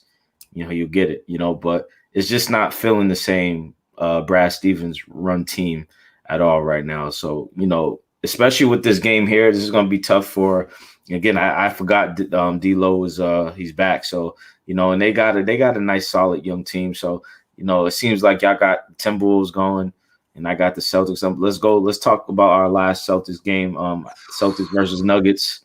The Joker, Jamal Murray, Aaron Gordon, who the Celtics. I don't know what happened in that trade. Aaron Gordon is playing. Dude, that's another one. Like so first of all, like, why didn't you? If you were going to get Evan Fournier, you were going to get him with Aaron Gordon. What are you doing getting, like, if you were going to get one person, you're going to get Aaron Gordon. Like, I mean, I was like, oh, Evan's coming? That's dope. That means Aaron's coming too. Like, Marcus Smart was in the they didn't want to trade Marcus Smart. They did not want to trade Marcus Smart. Loyal. And I get the loyalty, but like, come on, man. Come on. Yeah, the Aaron Gordon piece would have been great. That's another one that is in that group of people that they should have got him. You literally could switch everything because, again, people are attacking Kemba Walker, you know, off of these screen and rolls. Like, they're attacking Kemba. He's too small. I'm an advocate that Kemba should come off the bench due to the fact because I think, you know, he's a spark coming off that bench and maybe starting. I mean, I like Romeo Langford. I really do. He's a good defender. Oh, Peyton Pritchard. Okay, my bad. I mean, Romeo's back, so I don't know. I like Romeo better. With Romeo and Marcus Smart, that's a defensive team. But again, Pritchard is well deserved. He played well when Kemba was out. But you know, this is going to be a tough matchup, man, because the Joker is an MVP. He might win the MVP this year. You never know. He probably will. Yeah. Yeah, and they're just solid, man. And you know, I believe did the Celtics beat them last time? I believe so. When they came to Boston, I got to check my notes, but you know, either way, it's going to be a great game. They always have great battles. Jamal Murray, he might drop a 50 piece on us though, you know, because no one can stop him. But you know, I'm gonna pick the Nuggets on this one because I just Nuggets are rolling. Aaron Gordon's averaging, you know, almost 20 points a game since the trade, so he's playing really well. I'm like Celtics. I mean, 20-point score, but I don't know. So you know, I got the Nuggets in this one, fellas. I got the Nuggets in this one. I got the Nuggets too, especially seeing that the Celtics can barely beat this Knicks team. They play hard, though. They do, but it comes back to my point with Marcus Smart. Why is he taking these shots, these pointless shots that you know he's not going to make, and he's not following them up? Yeah, it still just blows my mind. Yeah, you know, I like the Marcus Smart in the playoffs, but regular season, not so much. Yeah, that's true. It's just I don't know. That's just personal opinion. You know, yeah. Marcus shouldn't be the guy you want to get the ball to, or he shouldn't be the guy running up the court taking a shot. Yeah. Yeah, I got the Nuggets too for maybe obvious reasons. Like, I mean, the Nuggets are better. They're just better. I mean, they got way better with Aaron Gordon. That was huge. That was a bigger. I don't know. I would say because Jeremy Grant. Am I right? He played. Yeah, Jeremy Grant. Yeah, he played with them last year. Yeah. Yeah. That was like they shouldn't have lost him, and now they got Aaron Gordon, who's just as athletic and like a little bit bigger of a body. Yeah. I mean, who can. You know, they both knock down shots. I mean, it's just like they're a problem. Yeah. I don't know.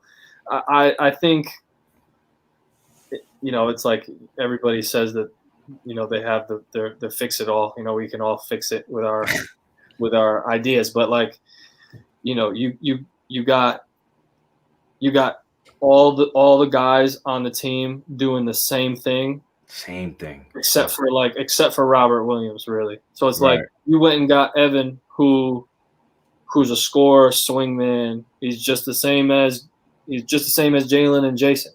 Mm-hmm. Like you need somebody who's gonna like defend a big or be a big or have like, be like Robert Williams is going to be probably in 5 years, but like you need size. And honestly, at this point in the game, like in the way the game is developed, I mean, you got like you said, Kemba could come off the bench, and who's to say Jalen and Jason can't bring the ball up? Like that's what I'm saying. Like why can't you, like everybody can handle the ball now? It's like look at Jokic. Like he's a point guard in a non-athletic 7-footer's body, and he can bring the ball up. You know what I'm saying? So it just doesn't make really much sense why you're gonna have 4 guys be able to bring the ball up and only one of them does, and you kind of are missing out on the other part of it. Like Andre Drummond can bring the ball up. Like he actually literally.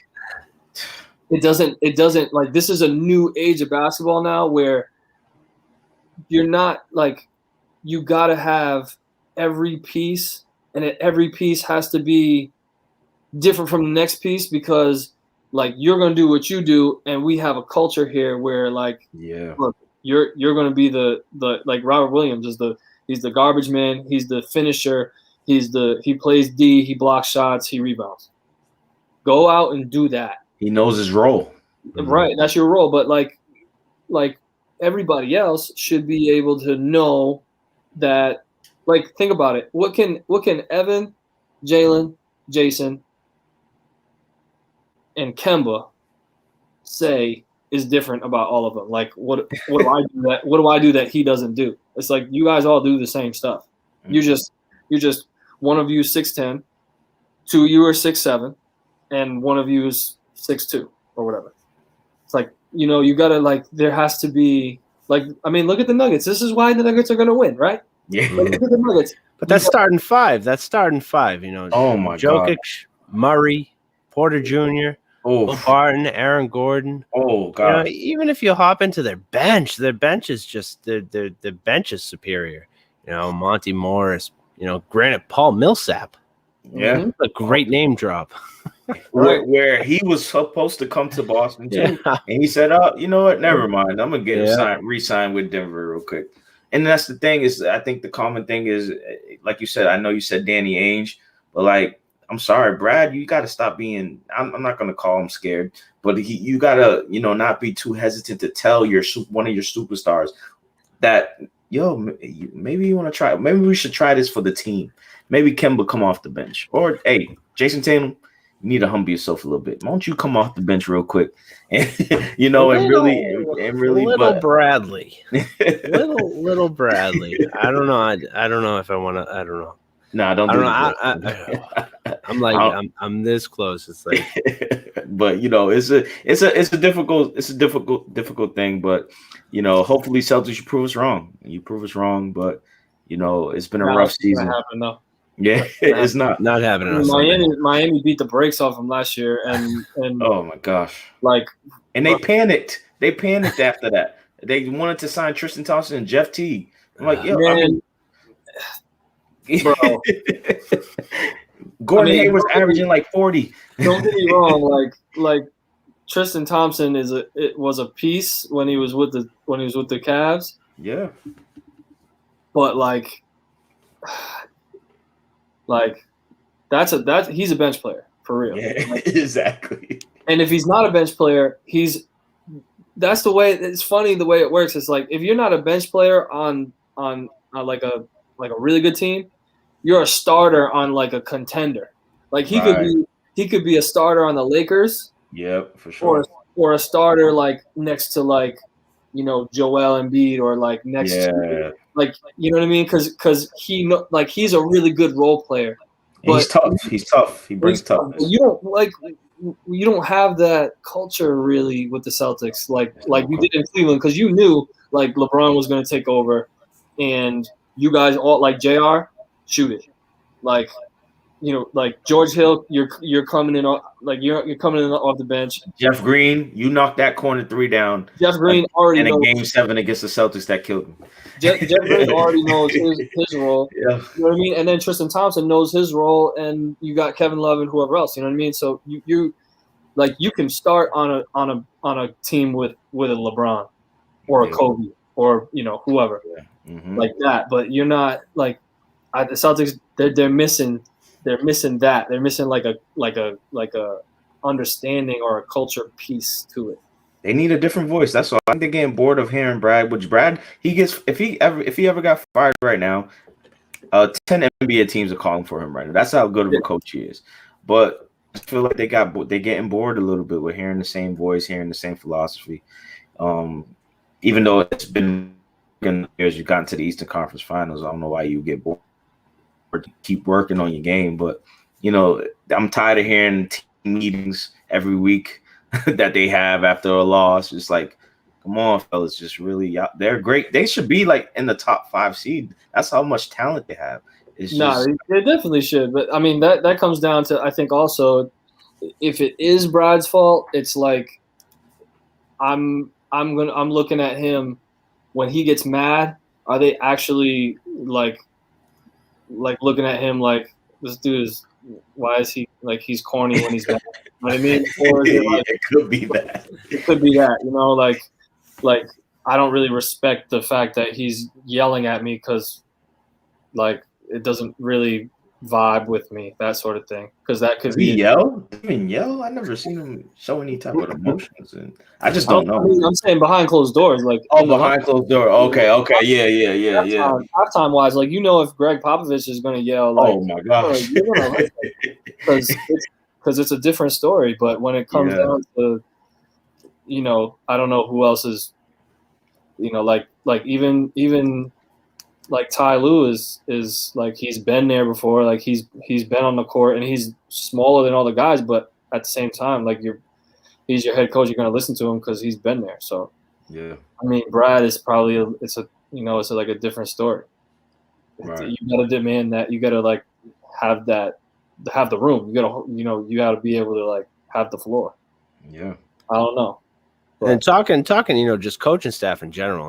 We're blessed to live in the greatest sports city in the whole entire country. The way I look at it, I brought it up before, you look at the Red Sox, 2004 they won with Francona, and then they won again, and then they went through that little stint where the Red Sox didn't win, and they fired Francona, he left, and chicken and beer shit came in, and we got all these other guys, and Farrell came in, we won. Cora came in, we won. Then you look at the Bruins, Claude Julien won us the Stanley Cup, did nothing for the next couple of years, fired him. Then we got Bruce Cassidy. We can't really talk about the Patriots right now. We're in a state of shamble. But looking at we had like they won though. Yeah, we had Doc Rivers in 08. We had Doc Rivers in 08, and we won. Then we went, X amount of years. We got Brad in 2013. Yeah. He's gotten us close, but he hasn't put us over that, that getting the ring, getting the championship ring. When LeBron was in the East, that's not their fault. But that Kyrie, they had a squad that 2019, that team should have went to the finals. I was waiting for it was being set up, the Warriors versus the Celtics. I was so excited for. I was already putting myself in that, you know what I mean? But they just couldn't get it over the hump, and it was too many personalities. I get it. Coming off of the year prior when they went to the Eastern Conference Finals, Game 7 against LeBron, Terry Rozier gets, I'm not gonna call him big headed, but he thought I'm the man now. And then Jaylen Brown, Jason Tatum, they're growing. And bringing in Kyrie Irving, which is you see what Kyrie Irving is doing now. He's dunking on people now, for God's sake. So it's just I get it, but I think people are still judging him off of that 2019 team when they had all those dogs on one squad and they couldn't get over the hump. But that just goes to show, like, talent is not always going to win you a ring. You know what I mean? It's a lot so much else goes into it. Yeah, so much else, man. So that hopefully we get to turn around this season for real. We'll see. Yeah, we'll see. It'll be interesting. Yeah. Yeah, Mike, man. Again, man, we appreciate you even staying longer, bro. This was a great. We doubled it up. Look at that. We doubled it up. You know, and again, man, like I said, you know, I don't mean to sound like a broken record, but you know, we want to make you feel comfortable. We hope you enjoyed being on the show. You want to give your IG or your any social media platforms you have, just so our viewers can have, you know, follow you. Man. First of all, I really appreciate it, guys. You definitely made me feel comfortable. It's not difficult when you guys are easy to talk to. So, so keep doing your thing, man. This is a great. That's what we strive for. Yeah, this is great. So yeah, I appreciate you guys. It was my first time, but it was real easy of a transition from, you know, not doing it to doing it. So I'll come on any other time, as long as, you know, we're all free. We have unfinished business to. Absolutely, yeah. We're gonna talk many more stories we have to share. But yeah, I'm on IG, Worldwide MCM. MCM Worldwide is the brand. I'm Worldwide MCM for obvious reasons. So not Mr. Worldwide. That's the pit bull, and he's. I call him Man Crush Monday. He's Man Crush Monday. Oh, he said it all. Many things. But I appreciate it, guys. Thank you very much. Definitely, bro. We appreciate you. Yeah, good luck on your journey, bro. For sure. Appreciate it. We'll do it again, or we'll be in touch. Definitely, bro. You're welcome here anytime, man. All right, guys. Take care, man.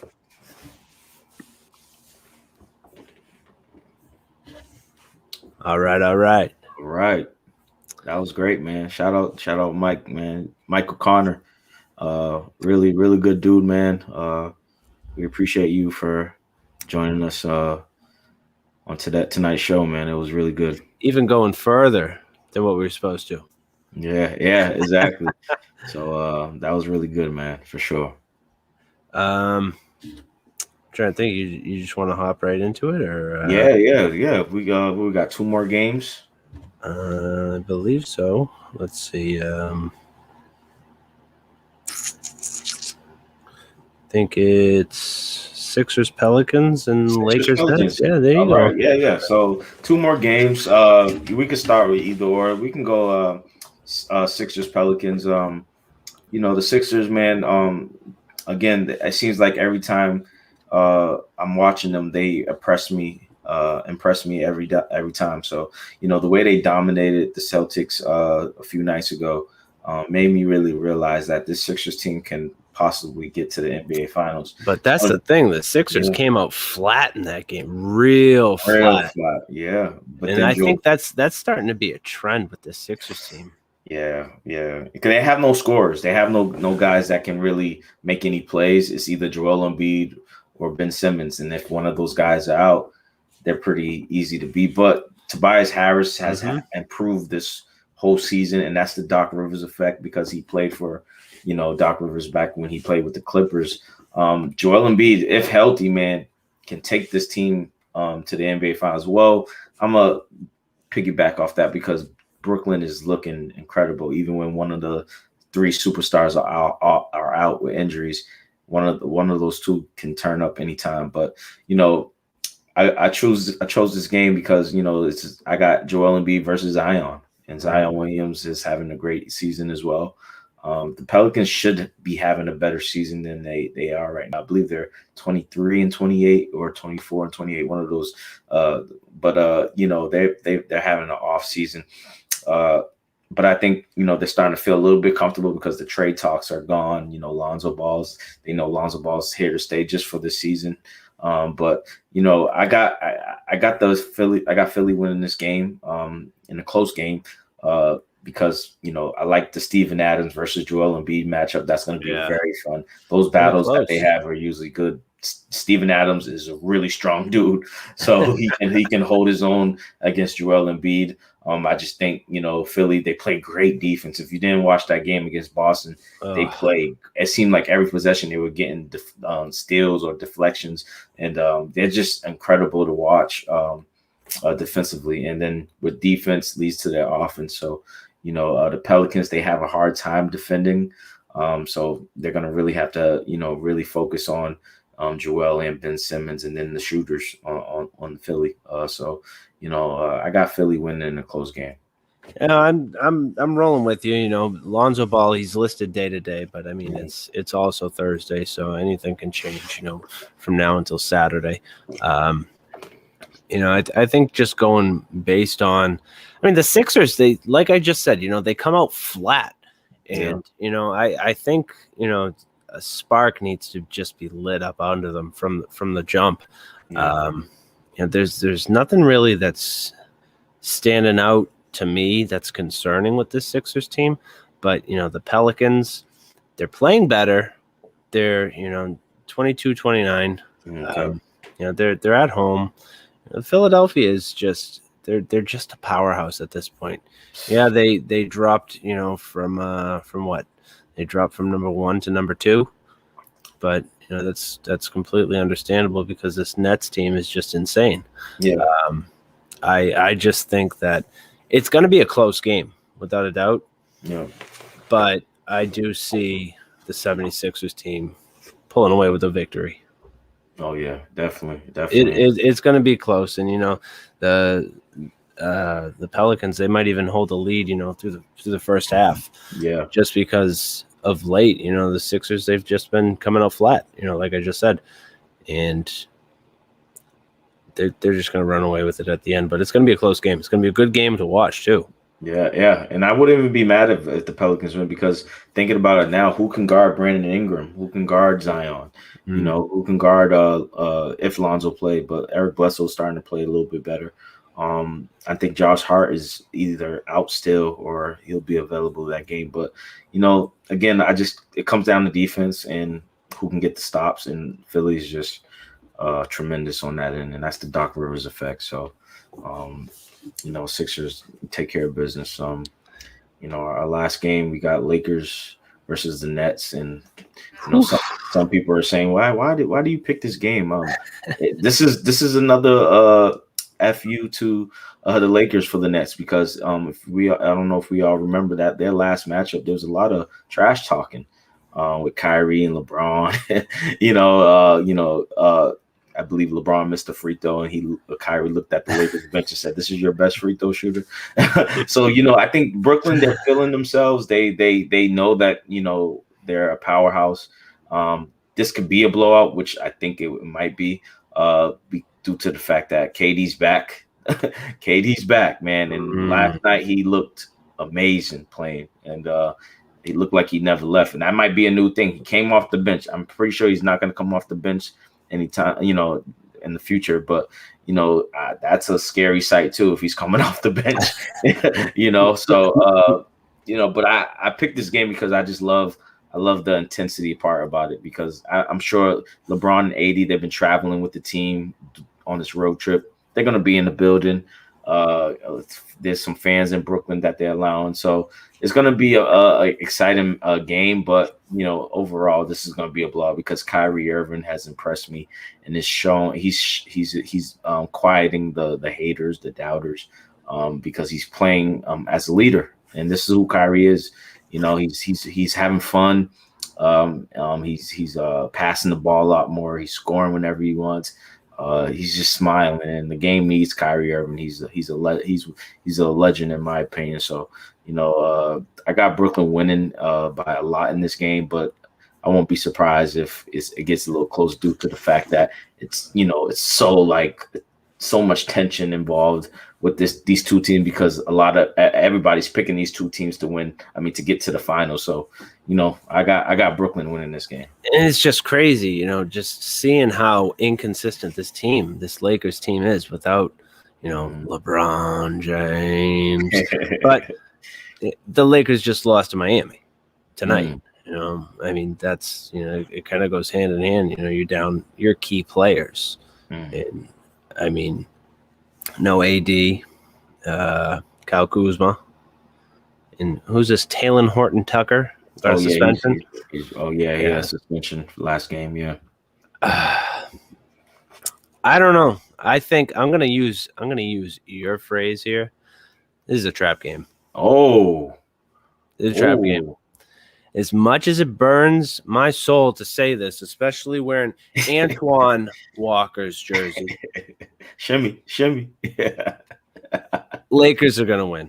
Oh my gosh. Lakers, LeBron-less, AD-less, Kuzma-less, Talen Horton-Tucker-less. Lakers are going to somehow pull it out of their keister, and they're just going to shove it right down Kyrie's throat. Oh, you should never said that. Why? They got KD. I don't care about KD. Yeah. I'll let Michael Rappaport hop on his ass. Oh, too close. Too close.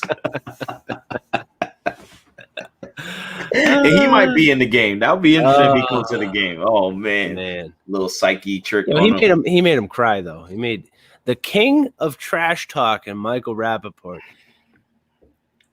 He made him cry. KD made him cry. Yeah. I mean, he talked about his wife and spitting on him. That was a tough blow. But you move on. But that's an interesting take. You said the Lakers are gonna win this game. Good luck. Hopefully, if Kyrie drops 60, I'm gonna text you. Man, all I gotta say is bye Gonzaga. Oh man, here you go. I was trying to avoid this conversation. I don't care. You beat me, so yeah. I gotta somehow work my LeBron James is the greatest into some crazy. Oh man, I'm gonna have to keep my mouth shut that whole entire episode and not say a word. I'll just hold up signs. Yeah. But again, and shout out to the NCAA tournament. You guys, that was insane. They did a hell of a job during these tough times, and Baylor, you guys earned that championship for sure. It's crazy. You're the basketball coach. Yeah. Looking back at that UCLA Gonzaga game, yeah, that charging call that they called was that. Listen, I was taught when I was a kid. Hands up or hands down. You can't have one or the other. Right. Was that a legit charge or no?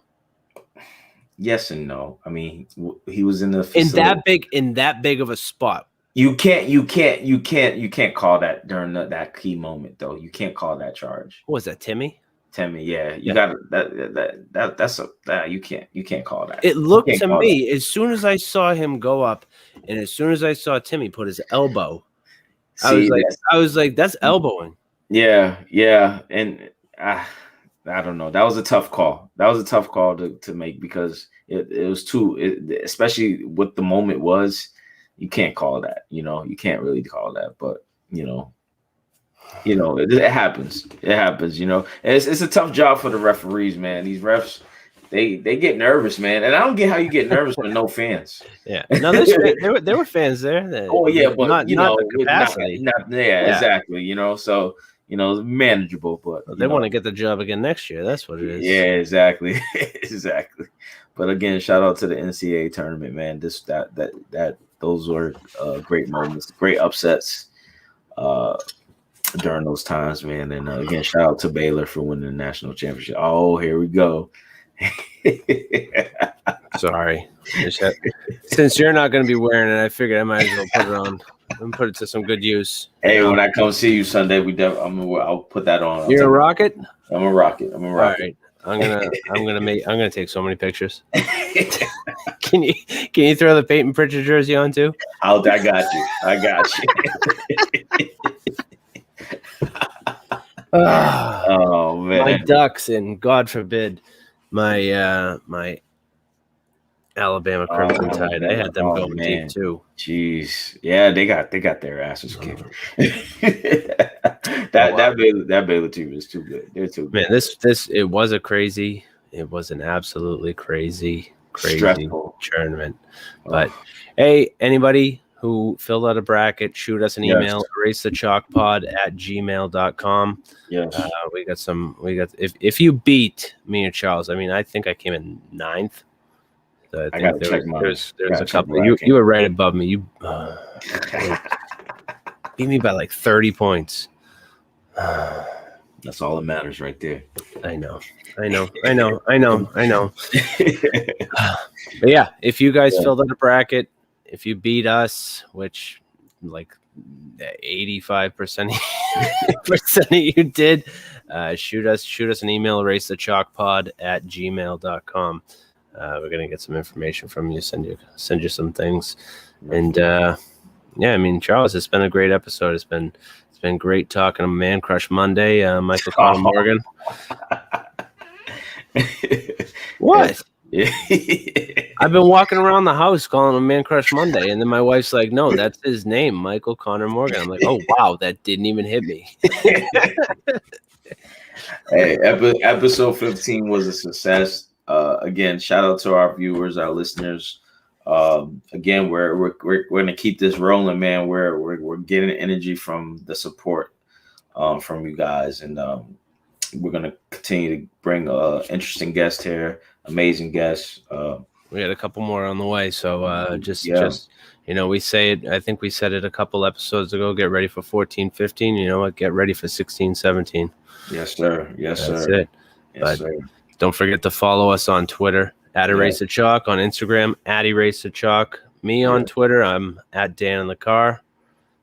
Charles is @CoachCharles30, right? Yes, at Coach Yes, Charles. sir. Right? Yes, sir. All right. You got anything else before we hop off? No, again, we thank you guys for coming on tonight for us, and shout out Michael Conor Morgan, man. You this was a big episode for us, so thank you. We got more coming with him. We have unfinished business, as we said. Yes, sir. Let's get to it. All Thank you right. guys. Have a good night. We'll see you next week. All right.